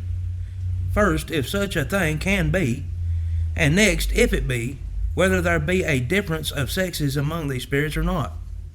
Epistemon. That abominable kind of the devil's abusing of men or women was called of old Incubi and Succubi, according to the difference of the sexes that they conversed with. By two means this great kind of abuse might possibly be performed. The one with the devil only as a spirit, and stealing out the sperm of a dead body abuses them that way, they not gravely seeing any shape or feeling anything, but that which he so conveys in that part. As we read of a monastery of nuns which were burnt for their being that way abused. The other mean is when he borrows a dead body, and so visibly, and as it seems unto them naturally, as a man converses with them. But it is to be noted, that in whatsoever way he useth it, the sperm seems intolerably cold to the person abused. For if he steal out the nature of a quick person, it cannot be so quickly carried, but it will both tine the strength and heat by the way, which it could never have had for lack of agitation, which in the time of procreation is the procurer and weaker up of these two natural qualities. And if he occupying the dead body as his lodging expel the same out thereof in the due time, it must likewise be cold by the participation with the qualities of the dead body whereout of it comes. And whereas ye inquire if these spirits be divided in sexes or not, I think the rules of philosophy may easily resolve a man of the contrary. For it is a sure principle of that art, that nothing can be divided in sexes except such living bodies as must have a natural seed to gender by. But we know spirits hath no seed proper to themselves, nor yet can they gender one with another. Philomathus. How is it then that they say sundry monsters have been gotten by that way? Epistemon. These tales are nothing but annals fabulae, for that they have no nature of their own, I have showed you already, and that the cold nature of a dead body can work nothing in generation. It is more nor plain, as being already dead in itself, as well as the rest of the body is, wanting the natural heat, and such other natural operation as is necessary for working that effect. And in case such a thing were possible, which were all utterly against the rules of nature, it would breed no monster, but only such a natural offspring as would have been committed betwixt that man or woman and that other abused person, in case they both, being alive, had had a do with other. For the devil's part therein is but the naked carrying or expelling of that substance, and so it could not participate with no quality of the same. Indeed, it is possible to the craft of the devil to make a woman's belly to swell after he hath that way abused her, which he may do, either by stirring up her own humour, or by herbs, as we see beggars daily do. And when the time of her delivery should come to make her throw a great dolorous, like unto the natural course, and then subtly to slip in the midwife's hands stock stones or some monstrous barn brought from some other place, but this is more reported and guessed at by others nor believed by me. Philomathus. But what is the cause that this kind of abuse is thought to be most common in such wild parts of the world as Lapland or Finland, or in our North Isles of Orkney and Shetland? Epistemon. Because where the devil finds greatest ignorance and barbarity, there assails he grossliest, as I gave you the reason wherefore there was mo witches of womenkind nor men. Philomathus. Can any be so unhappy as to give their willing consent to the devil's wild abusing them in this form? Epistemon. Yea, some of the witches have confessed that he hath persuaded them to give their willing consent thereunto, that he may thereby have them feltered and sicker in his snares. But as the other compelled sort is to be pitied and prayed for, so is this most highly to be punished and detested. Philomathus. It is not the thing which we call the mire, which takes folks sleeping in their beds, and kind of these spirits whereof ye are speaking? Epistemon. No, that is but a natural sickness, which the mediciners hath given that name of incubus unto ab incubando, because it being a thick flame falling into our breast upon the heart while we are sleeping, intercludes so our vital spirits, and takes all power from us, as makes us think that there were some unnatural burden or spirit lying upon us and holding us down. Chapter 4. Argument. The description of demoniacs and possessed, by what reason the papists may have power to cure them. Philomathus. Well, I have told you now all my doubts, and ye have satisfied me therein, concerning the first of these two kinds of spirits that ye have conjoined. Now I am to inquire only two things at you concerning the last kind, I mean the demoniacs. The first is, whereby shall these possessed folks be discerned from them that are troubled with a natural frenzy or mania? The next is, how can it be that they can be remedied by the papist church, whom we count as heretics? It should appear that one devil should not cast out another, for then would his kingdom be divided in itself, as Christ said. Epistemon. As to your first question, there are divers symptoms, whereby the heavy trouble may be discerned from a natural sickness, and specially three, omitting the divers vain signs that the papist attributes unto it, such as the raging at holy water, their fleeing aback from the cross, their not abiding the hearing of God named, and innumerable such like vain things that were alike fascious and feckless to recite. But to come to these three symptoms then whereof I spake, I count the one of them to be the incredible strength of the possessed creature, which will far exceed the strength of 6 of the weightiest and woodest of any other men that are not so troubled. The next is the boldening up so far of the patient's breast and belly, with such an unnatural stirring and vehement agitation within them, and such an irony hardness of his sinews so stiffly bended out, that it were not possible to prick out as it were a skin of any other person so far. So mightily works the devil in all the members and senses of his body, he being locally within the same, suppose of his soul and affections thereof, he have no more power than of any other man's. The last is the speaking of sundry languages, which the patient is known by them that are acquainted with him never to have learned, and that with an uncouth and hollow voice. And all the time of his speaking a greater motion being in his breast than in his mouth. But fray this last symptom is expected such as are altogether in the time of their possessing bereft of all their senses, being possessed with a dumb and blind spirit, whereof Christ relieved one in the 12 of Matthew. And as to your next demand, it is first to be doubted if the papists or any not professing the only true religion can relieve any of that trouble. And next, in case they can, upon what respects it is possible unto them. As to the former, upon 2 reasons it is grounded. First, that it is known so many of them to be counterfeit, which while the clergy invents for confirming of their rotten religion.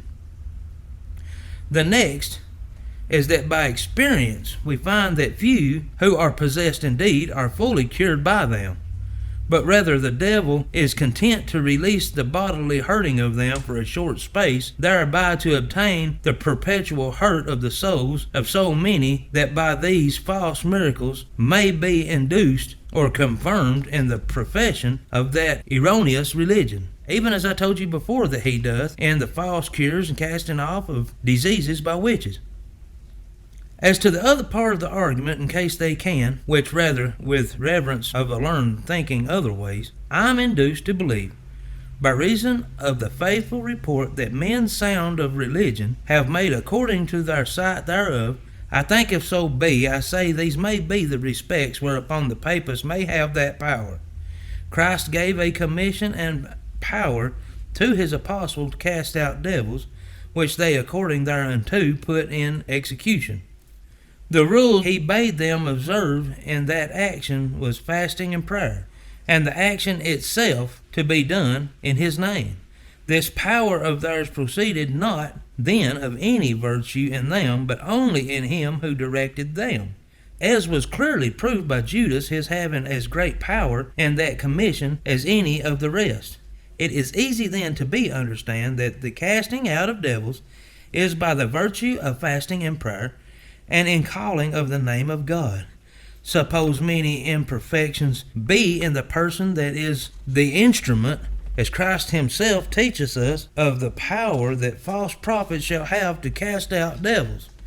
It is no wonder then, these respects of this action being considered, that it may be possible to the papists, though erring in sundry points of religion, to accomplish this, if they use the right form prescribed by Christ herein. For what the worse is that action, that they err in other things? More than the baptism is the worse that they err in the other sacrament, and have eked many vain frights to the baptism itself. Philomathus. Surely it is no little wonder that God should permit the bodies of any of the faithful to be so dishonored as to be a dwelling place to that unclean spirit. Epistemon, there is it which I told right now would prove and strengthen my argument of the devil's entering in the dead bodies of the faithful. For if he is permitted to enter in their living bodies, even when they are joined with the soul, how much more will God permit him to enter their dead carrions, which is no more man, but the filthy and corruptible case of man? For as Christ saith, it is not anything that enters within man that defiles him, but only that which proceeds and cometh out of him. Chapter 5. Argument. The description of the fourth kind of spirits called the fairy. What is possible therein, and what is but illusions? How far this dialogue entreats of all these things, and to what end? Philomathus. Now I pray you come on to that fourth kind of spirits. Epistemon. That fourth kind of spirits, which by the Gentiles was called Diana, and her wandering court, and amongst us was called the fairy, as I told you, or our good neighbors, was one of the sorts of illusions that was rifest in the time of papistry.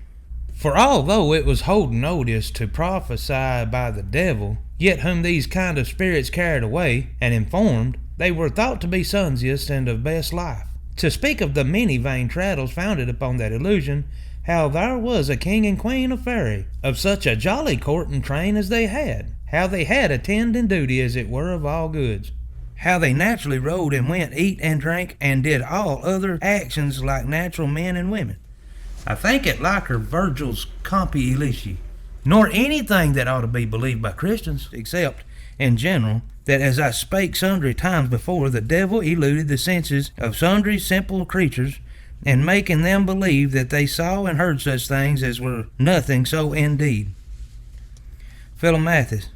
But how can it be then that sundry witches have gone to death with that confession that they have been transported with the fairy to such a hill, which opening they went in, and there saw a fairy queen, who being no lighter gave them a stone that had sundry virtues, which at sundry times hath been produced in judgment? Epistemon. I say that, even as I have said before of that imaginer ravishing of the spirit forth of the body. For may not the devil object to their fantasy, their senses being dulled, and as it were asleep, such hills and houses within them, such glistering courts and trains, and whatsoever such like wherewith he pleaseth to delude them, and in the meantime their bodies being senseless, to convey in their hand any stone or such like thing, which he makes them to imagine to have received in such a place. Philomathus. But what say ye to their foretelling the death of sundry persons whom they allege to have seen in these places?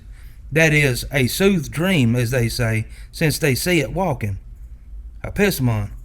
I think that either they have not been sharply enough examined, that gave so blunt a reason for the prophecy, or other ways, I think it likewise as possible that the devil may prophesy to them when he deceives their imaginations in that sort, as well as when he plainly speaks unto them at other times, for their prophesying is but a kind of vision, as it were, wherein he commonly counterfeits God among the ethnics, as I told you before.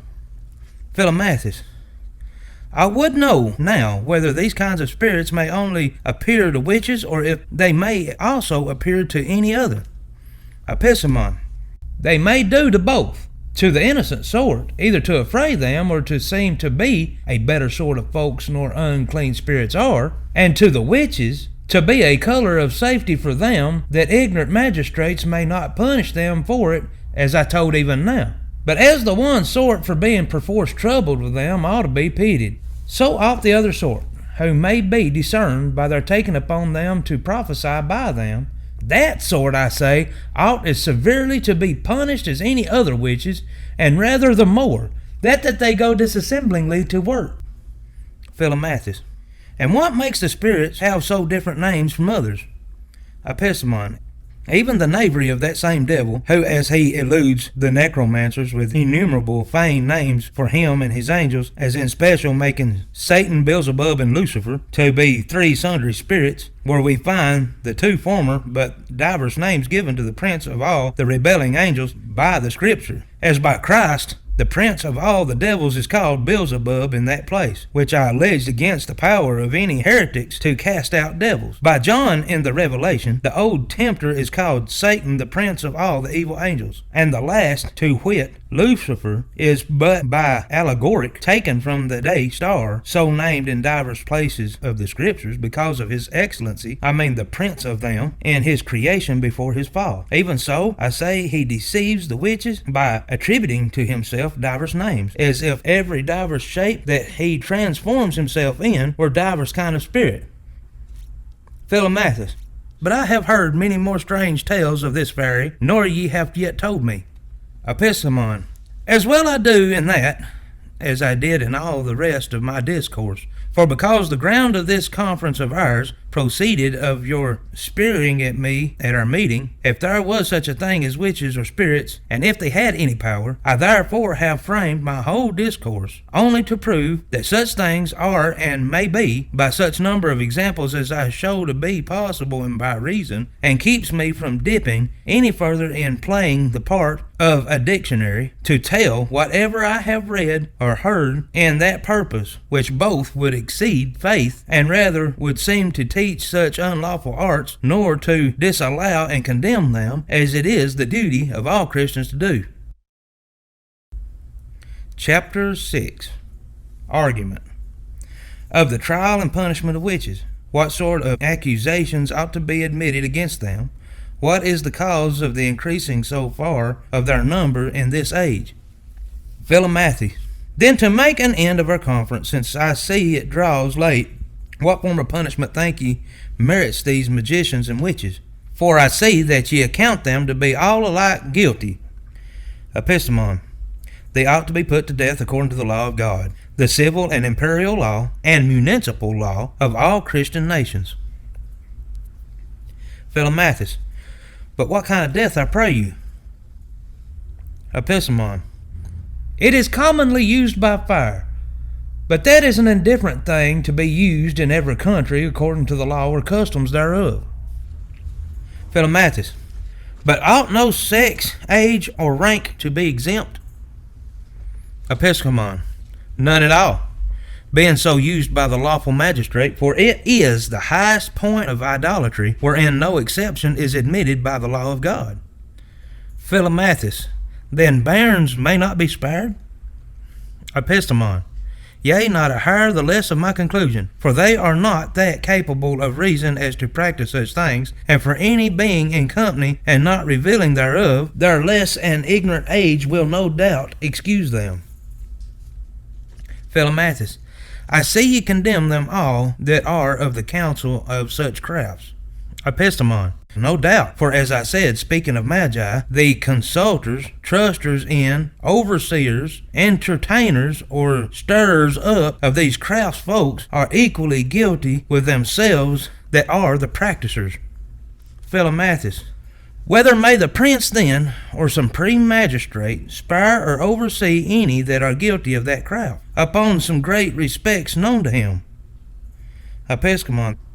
The prince or magistrate, for further trial's cause, may continue the punishing of them such a certain space as he thinks convenient, but in the end to spare the life and not to strike when God bids strike, and so severely punish in so odious a fault and treason against God, it is not only unlawful but doubtlessly no less sin in that magistrate, nor it was in Saul's sparing of Agag, and so comparable to the sin of witchcraft itself, as Samuel alleged at that time. Philomathes. Surely then, I think since this crime ought to be so severely punished, judges ought to be aware to condemn any, but such as they are sure are guilty, neither should the clattering report of a carling serve in so weighty a case. Epistemon.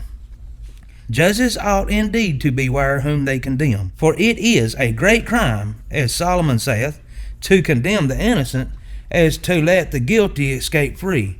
Neither ought the report of any one infamous person be admitted for a sufficient proof which can stand of no law.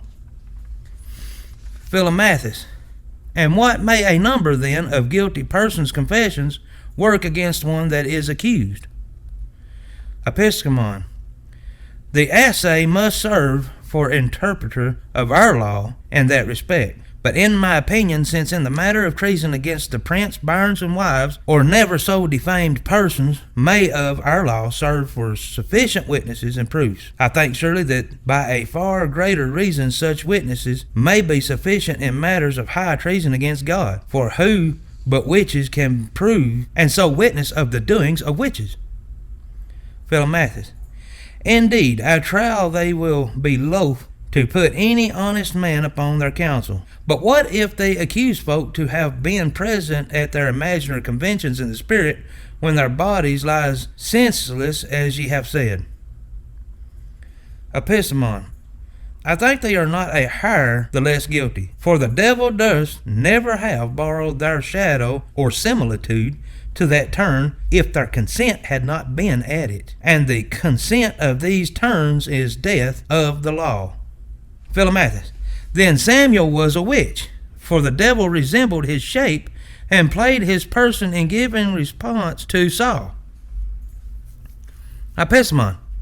Samuel was dead as well before that, and so none could slander him with meddling in the unlawful art. For the cause why, as I take it, that God will not permit Satan to use the shapes or similitudes of any innocent persons at such unlawful times, is that God will not permit any innocent persons shall be slandered with that vile defection. For then the devil would find ways anew to calumniate the best. And this we have in proof by them that are carried with the fairy, who never see the shadows of any in that court, but of them that thereafter are tried to have been brethren and sisters of that craft. And this was likewise proved by the confession of a young lass, troubled with spirits, laid on her by witchcraft, that although she saw the shapes of divers men and women troubling her, and naming the persons whom these shadows represents, yet never one of them are found to be innocent, but all clearly tried to be most guilty, and the most part of them confessing the same. And besides that, I think it hath been seldom heard tell of, that any whom persons guilty of that crime accused as having known them to be their marrows by eyesight, and not by hearsay, but such as were so accused of witchcraft could not be clearly tried upon them, were at the least publicly known to be of a very evil life and reputation. So jealous is God, I say, of the fame of them that are innocent in such causes. And besides that, there are two other good helps that may be used for their trial. The one is the finding of their mark, and the trying of the insensibleness thereof. The other is their fleeing on the water. For as in a secret murder, if the dead carcass be at any time thereafter handled by the murderer, it will gush out of blood as if the blood were crying to the heaven for revenge of the murderer. God having appointed that secret supernatural sign for trial of that secret unnatural crime, so it appears that God hath appointed for a supernatural sign of the monstrous impiety of the witches, that the water shall refuse to receive them in her bosom, that have shaken off them the sacred water of baptism, and wilfully refuse the benefit thereof. No, not so much as their eyes are able to shed tears, threaten and torture them as you please, while first they repent, God not permitting them to dissemble their obstinacy in so horrible a crime, albeit the womenkind especially be able other ways to shed tears at every light occasion when they will, yea, although it were dissemblingly like the crocodiles. Philomathus. Well, we have made this conference to last as long as leisure would permit. And to conclude then, since I am to take my leave of you, I pray God to purge this country of these devilish practices, for they were never so rife in these parts as they are now. Epistemon. I pray God that so be too. But the causes are over manifest that makes them to be so rife. For the great wickedness of the people on the one part procures this horrible defection, whereby God justly punisheth sin by a greater iniquity. And on the other part, the consummation of the world and our deliverance drawing near makes Satan to rage the more in his instruments, knowing his kingdom to be so near an end. And so farewell for this time. Finish. News from Scotland, declaring the damnable life and death of Dr. Finn, a notable sorcerer who was burned at Edinburgh in January last 1591, which doctor was registered to the devil that sundry times preached at North Barrack Kirk to a number of notorious witches, with the true examinations of the said doctor and witches as they uttered them in the presence of the Scottish king, discovering how they pretended to bewitch and drown his majesty in the sea coming from Denmark, which such other wonderful matters as the like hath not been heard of at any time, published according to the Scottish copy at London, printed for William Wright. To the reader, The manifold untruths which is spread abroad concerning the detestable actions and apprehension of those witches, whereof this history following truly entreateth, hath caused me to publish the same in print. And the rather for that sundry written copies are lately dispersed thereof, containing that the said witches were first discovered by means of a poor peddler travelling to the town of Trent, and that by a wonderful manner he was in a moment conveyed at midnight from Scotland to Bordeaux in France, being places of no small distance between, into a merchant's cellar there, and after being sent from Bordeaux into Scotland by certain Scottish merchants to the King's Majesty, that he discovered those witches and was the cause of their apprehension, with a number of matters miraculous and incredible, all which in truth are most false, nevertheless to satisfy a number of honest minds, who are desirous to be informed of the verity and truth of their confessions, which for certainty is more stranger than the common report runneth, and yet with more truth I have undertaken to publish this short treatise, which declareth the true discourse of all that hath happened, and as well what was pretended by those wicked and detestable witches against the King's Majesty, and also by what means they wrought the same. All which examination, gentle reader, I have here truly published, as they were taken and uttered in the presence of the King's Majesty, praying thee to accept it for verity, the same being so true as cannot be reproved. Discourse. A true discourse of the apprehension of sundry witches lately taken in Scotland. Some are executed and some are yet imprisoned, where the particular recital of their examinations taken in the presence of the King's Majesty. God by his omnipotent power hath at all times and daily doth take such care, and is so vigilant for the will and preservation of his own, that thereby he disappointeth the wicked practices and evil intentions of all such as by any means whatsoever seek indirectly to conspire anything contrary to his holy will. Yea, and by the same power he hath lately overthrown and hindered the intentions and wicked dealings of a great number of ungodly creatures, no better than devils, who suffering themselves to be allured and enticed by the devil whom they serve, and to whom they are privately sworn, entered into the detestable art of witchcraft, which they studied and practiced so long time, that in the end they had seduced by their sorcery a number of others to be as bad as themselves, dwelling in the bounds of Lawful, which is a principal shire or part of Scotland, where the King's Majesty useth to make his chiefest residence or abode.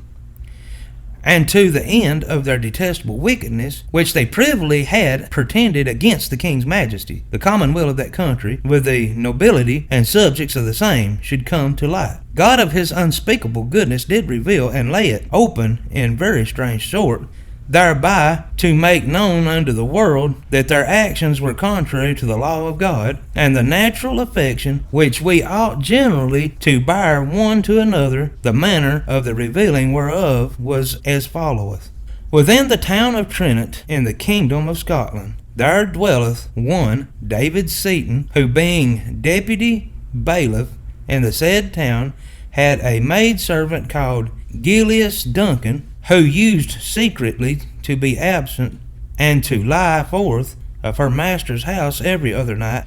This Gillias Duncan took in hand to help all such as were troubled or grieved with any kind of sickness or infirmity, and in short space did perform many matters most miraculous, which things forasmuch as she began to do them upon a sudden, having never done the like before, made her master and others to be a great admiration, and wondered thereat. By means whereof the said David Seaton had his maid in some great suspicion that she did not those things by natural and lawful ways, but rather supposed it to be done by some extraordinary and unlawful means.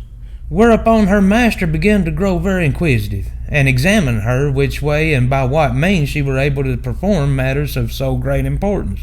Whereat she gave him no answer. Nevertheless her master, to the intent that he might the better try to find out the truth of the same, did with the help of others torment her with the torture of the pillywinks upon her fingers, which is a grievous torture, and binding or wrenching her head with a cord or rope, which is a most cruel torment also, Yet would she not confess anything, whereupon they suspected that she had been marked by the devil, as commonly witches are, made diligent search about her, and found the enemy's mark to be in her forecrag and forepart of her throat, which being found, she confessed that all her doings was done by the wicked allurements of the enticements of the devil, and that she did them by witchcraft. After this her confession, she was committed to prison, where she continued for a season, where immediately she accused these persons following to be notorious witches, and caused them forthwith to be apprehended one after another. Viz. Agnes Sampson, the eldest witch of them all, dwelling in Haddington, Agnes Thompson in Edinburgh, Dr. Finn, alias John Cunningham, master of the school at Saltpans in Lothian, of whose life and strange acts you shall hear more largely in the end of this discourse. These were by the said Gilius Duncan accused,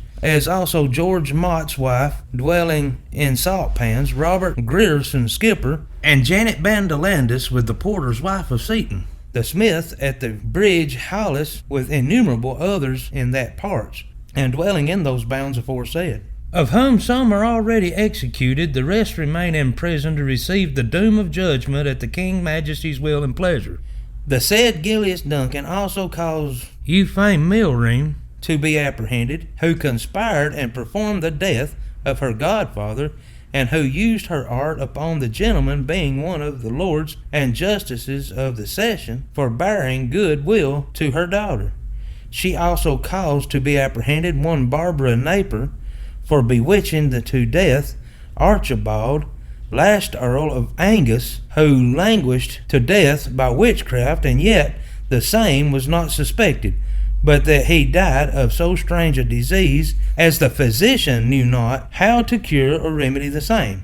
But of all other the said witches, these two last before recited were reputed for as civil honest women as any that dwelt within the city of Edinburgh before they were apprehended. Many other besides were taken dwelling in Leith, who are detained in prison until the Majesty's further will and pleasure be known, of whose wicked doings you shall particularly hear, which was as followeth. This aforesaid Agnes Sampson, which was the elder witch, was taken and brought to Haliciad House before the King's Majesty and sundry other of the nobility of Scotland, where she was straitly examined, but all the persuasions which the King's Majesty used to her with the rest of his council might not provoke or induce her to confess anything, but stood stiffly in the denial of all that was laid to her charge, whereupon they caused her to be conveyed away to prison, there to receive such torture as hath been lately provided for witches in that country.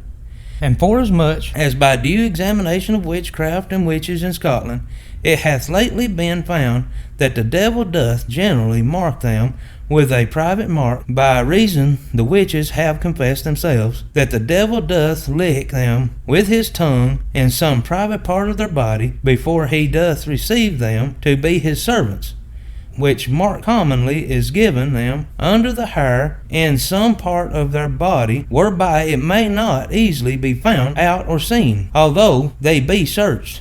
And generally, so long as the mark is not seen to those which search them, so long the parties that hath the mark will never confess anything. Therefore, by special commandment, this Agnes Sampson had all her hair shaven off in each part of her body, and her head drawn with a rope according to the custom of the country, being a pain most grievous, which she continued almost an hour, during which time she would not confess anything until the devil's mark was found upon her privates. Then she immediately confessed whatsoever was demanded of her, and justifying those persons aforesaid to be notorious witches. Item, the said Agnes Thompson was after brought again before the King's Majesty and his council, and being examined of the meetings and detestable dealings of those witches, she confessed that upon the night of All Hallow Even last, she was accompanied as well with the persons aforesaid, as also with a great many other witches to the number of 200, and that all they together went by sea, each one in a riddle or sieve, and went in the same very substantially with flagons of wine, making merry and drinking by the way in the same riddles or seals, to the kirk of North Barrack in Lothian. And that after they had landed, took hands on the land and danced this real or short dance, singing all with one voice. Comer go ye before, comer go ye. If ye will not go before, comer let me. At which time she confessed that this Gilius Duncan did go before them, playing this reel or dance upon a small trump called a Jew's trump, until they entered into the kirk of North Barrack. These confessions made the king in a wonderful admiration, and sent for the said Gilius Duncan, who upon the like trump did play the said dance before the king's majesty, who in respect of the strangeness of these matters took great delight to be present at their examinations. Item. The said Agnes Thompson confessed that the devil being then at North Barrack Kirk, attending their coming in the habit or likeness of a man, and seeing that they tarried over long, he at their coming enjoined them all to a penance, which was that they should kiss his buttocks in sign of duty to him, which being put over the pulpit bare, every one did as he had enjoined them. And having made his ungodly exhortations, wherein he did greatly envy against the King of Scotland, he received their oaths for their good and true service towards him, and departed, which done, they returned to sea, and so home again. At which time the witches demanded of the devil why he did bear such hatred to the king, who answered, by reason the king is the greatest enemy he hath in the world, all which their confessions and dispositions are still extant upon record. Item. The said Agnes Sampson confessed before the king's majesty sundry things, which were so miraculous and strange, as that his majesty said they were all extreme liars, whereat she answered, she would not wish his majesty to suppose her words to be false, but rather to believe them, and that she would discover such matter unto him as the majesty should not in any way doubt of. And thereupon, taking his majesty a little aside, she declared unto him the very words which passed between the king's majesty and his queen at Upslo in Norway, the first night of their marriage, with their answer each to other, whereat the king's majesty wondered greatly, and swore by the living God that he believed that all the devils in hell could not have discovered the same, acknowledging her words to be most true, and therefore gave the more credit to the rest which is before declared. Touching this Agnes Thompson, she is the only woman who by the devil's persuasion should have attended and put in execution the king's majesty's death in this manner. She confessed that she took a black toad and did hang the same up by the heels 3 days, and collected and gathered the venom as it dropped and fell from it in an oyster shell, and kept the same venom close covered, until she should obtain any part or piece of foul linen cloth that had appertained to the king's majesty, as shirt, handkerchief, napkin, or any other thing which she practiced to obtain by means of one John Kerrs, who being attendant in the majesty's chamber desired him for old acquaintance between them to help her to one or a piece of such cloth as is aforesaid, which thing the said John Kerrs denied to help her to, saying he could not help her to it. And the said Agnes Thompson by her deposition since her apprehension saith, that if she had obtained any one piece of linen cloth which the king had worn and fouled, she had bewitched him to death, and put him to such extraordinary pains as if he had been lying upon sharp thorns and ends of needles. Moreover, she confessed that at the time when his majesty was in Denmark, she being accompanied with the parties before specially named, took a cat and christened it, and afterward bound to each part of that cat the chiefest parts of a dead man, and several joints of his body. And that in the night following, the said cat was conveyed into the midst of the sea by all these witches, sailing in their riddles or seals, as is aforesaid, and so left the said cat right before the town of Leith in Scotland. This done, there did arise such a tempest in the sea as greater hath not been seen, which tempest was the cause of the perishing of a boat or vessel coming over from the town of Brun Island to the town of Leith, wherein was sundry jewels and rich gifts, which should have been presented to the now Queen of Scotland at her majesty's coming to Leith. Again, it is confessed that the said christened cat was the cause that the King's Majesty's ship at his coming forth of Denmark had a contrary wind to the rest of his ships, then being in his company. Which thing was most strange and true, as the King Majesty acknowledgeth, for when the rest of the ships had a fair and good wind, then was the wind contrary and altogether against his Majesty. And further, the said witch declared that his Majesty had never come safely from the sea if his faith had not prevailed above their intentions. Moreover, the said witches being demanded how the devil would use them when he was in their company, they confessed that when the devil did receive them from his servants, and that they had vowed themselves unto him, then he would carnally use them, albeit to their little pleasure, in respect of his cold nature, and would do the like at sundry other times. As touching the aforesaid Dr. Finn, alias John Cunningham, the examination of these acts since his apprehension declareth the great subtlety of the devil, and therefore maketh things to appear the more miraculous. For being apprehended by the accusation of the said Gilius Duncan aforesaid, who confessed he was their register, and that there was not one man suffered to come to the devil's readings, but only he, the said doctor, was taken and imprisoned and used with the accustomed pain provided for those offenses inflicted upon the rest, as it aforesaid. First, by throwing of his head with a rope, whereat he would confess nothing. Secondly, he was persuaded by fair means to confess his follies, but that would prevail as little. Lastly, he was put to the most severe and cruel pain in the world, called the boots, who after he had received 3 strokes, being inquired if he would confess his damnable acts and weakened life, his tongue would not serve him to speak. In respect whereof the rest of the witches willed to search his tongue, under which was found 2 pins thrust up into the head, whereupon the witches did lay. Now is the charm stinted, and showed that those charmed pins were the cause he would not confess anything. Then was he immediately released of the boots, brought before the king, his confession was taken, and his own hand willingly set thereunto, which contained as follows. First, that at the general meeting of those witches he was always present, that he was clerk to all those that were in subjection to the devil's service bearing the name of witches, that always he did take their oaths for their true service to the devil, and that he wrote for them such matters as the devil still pleased to command him. Item.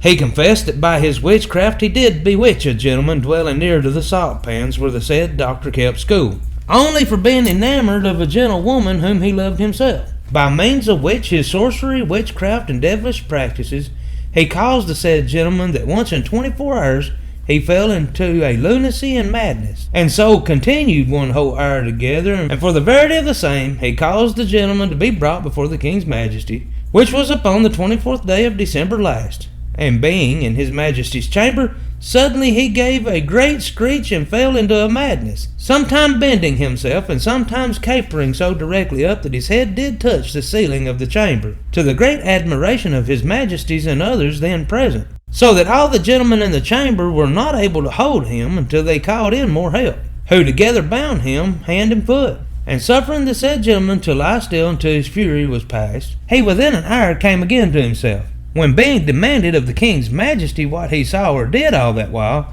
answered that he had been in a sound sleep. Item.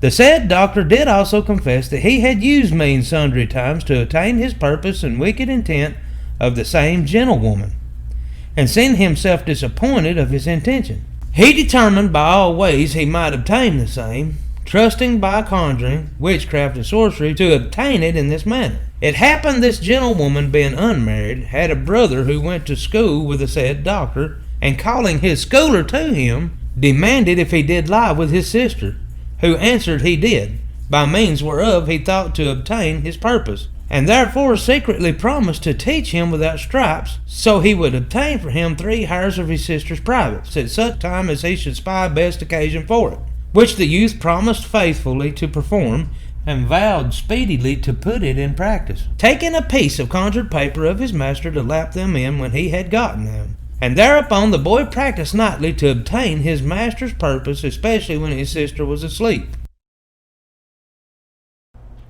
But God, who knoweth the secrets of all hearts, and revealeth all wicked and ungodly practice, would not suffer the intents of the devilish doctor to come to that purpose which he supposed it would, and therefore to declare that he was heavily offended with his wicked intent, did so work by a gentlewoman's own means, that in the end the same was discovered and brought to light. For she being one night asleep, and her brother in bed with her, suddenly cried out to her mother, declaring that her brother would not suffer her to sleep, whereupon her mother, having a quick capacity, did vehemently suspect Dr. Finn's intention, by reason she was a witch of herself, and therefore presently arose, and was very inquisitive of the boy, to understand his intent, and the better to know the same, did beat him with sundry stripes, whereby he discovered the truth unto her.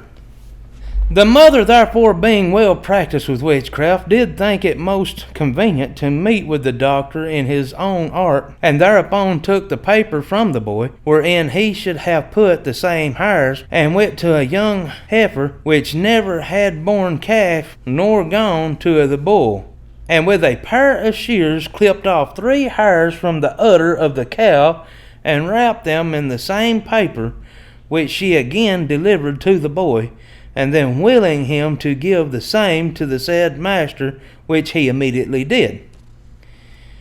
The schoolmaster, so soon as he had received them, thinking them indeed to be the maid's hairs, went straight and wrought his art upon them.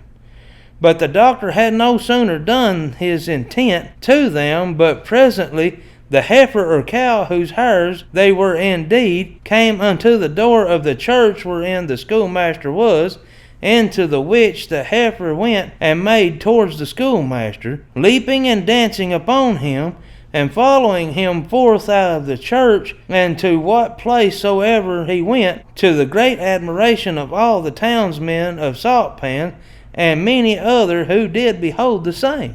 The report whereof made all men imagine that he did work it by the devil, without whom it could never have been so sufficiently effected. And thereupon the name of the said Dr. Finn, who was but a very young man, began to grow so common among the people of Scotland, that he was secretly nominated for notable conjurer, all which although in the beginning he denied, and would not confess, yet having felt the pain of the boots and the charms standing as aforesaid, he confessed all the aforesaid to me most true, without producing any witnesses to justify the same, and thereupon before the king's majesty he subscribed the said confessions with his own hand, which for truth remaineth upon record in Scotland.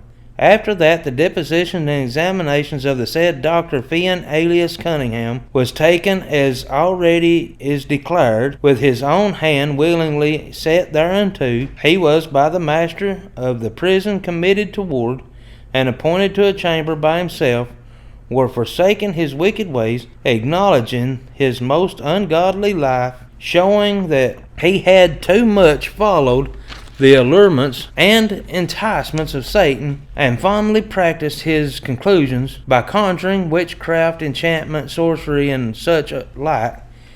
He renounced the devil and all the wicked works, vowed to lead the life of a Christian, and seemed newly connected towards God.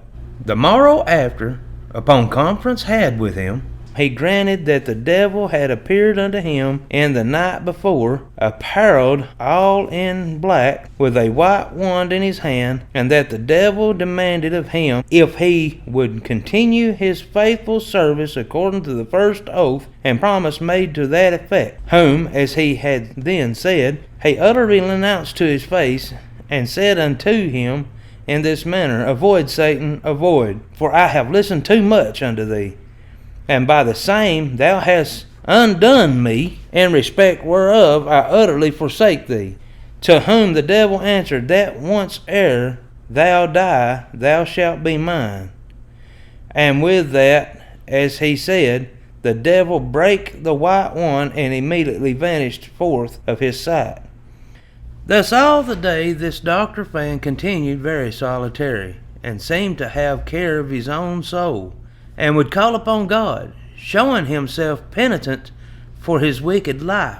Nevertheless, the same night he found such means that he stole the key of the prison door and chamber in which he was, which in the night he opened and fled away to the salt pans, where he was always resident and first apprehended, of whose sudden departure when the King's Majesty had intelligence, he presently commanded diligent inquiry to be made for his apprehension, and for the better effecting thereof. He sent public proclamations in all parts of the land to the same effect, by means of whose hot and hard pursuit he was again taken and brought to prison, and then being called before the King's Highness, he was re-examined as well touching his departure as also touching all that had before happened. But this doctor, notwithstanding that his own confession appeareth remaining in record under his own handwriting, and the same thereunto fixed in the presence of the King's Majesty and sundry of his council, yet did he utterly deny the same. Whereupon the King's Majesty, perceiving his stubborn wilfulness, concerned and imagined that in the time of his absence he had entered into new conference and league with the devil his master, and that he had been again newly marked, for the which he was narrowly searched, but it could not in any wise be found. Yet for more trial of him to make him confess, he was commanded to have a most strange torment, which was done in this manner following.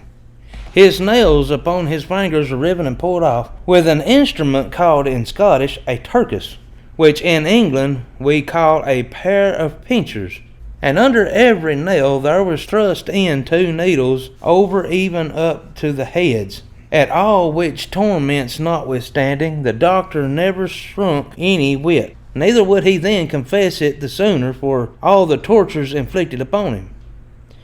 Then was he with all convenient speed by commandment conveyed again to the torment of the boots, where he continued a long time, and did abide so many blows in them that his legs were crushed and beaten together as small as might be, and the bones and flesh so bruised that the blood and marrow spouted forth in great abundance, whereby they were made unserviceable forever. And notwithstanding all these grievous pains and cruel torments, he would not confess anything. So deeply had the devil entered into his heart that he had utterly denied all that which he had before avouched, and would say nothing thereunto but this, that what he had done and said before was only done and said for fear of pains which he had endured. Upon great consideration, therefore, taken by the King's Majesty and the council, as well for the due execution of justice upon such detestable malefactors, as also for example's sake, to remain a terror to all others hereafter that shall attempt to deal in the like wicked and ungodly actions as witchcraft, sorcery, conjurations, and such like, the said Dr. Finn was soon after arraigned, condemned, and adjudged by the law to die, and then to be burned according to the law of that land, provided in that behalf. Whereupon he was put in a cart, and being first strangled, he was immediately put into a great fire, being ready provided for that purpose, and there burned in the Castle Hill of Edinburgh on a Saturday in the end of January last past, 1591. The rest of the witches which were not yet executed remain in prison till further trial and knowledge of his Majesty's pleasure.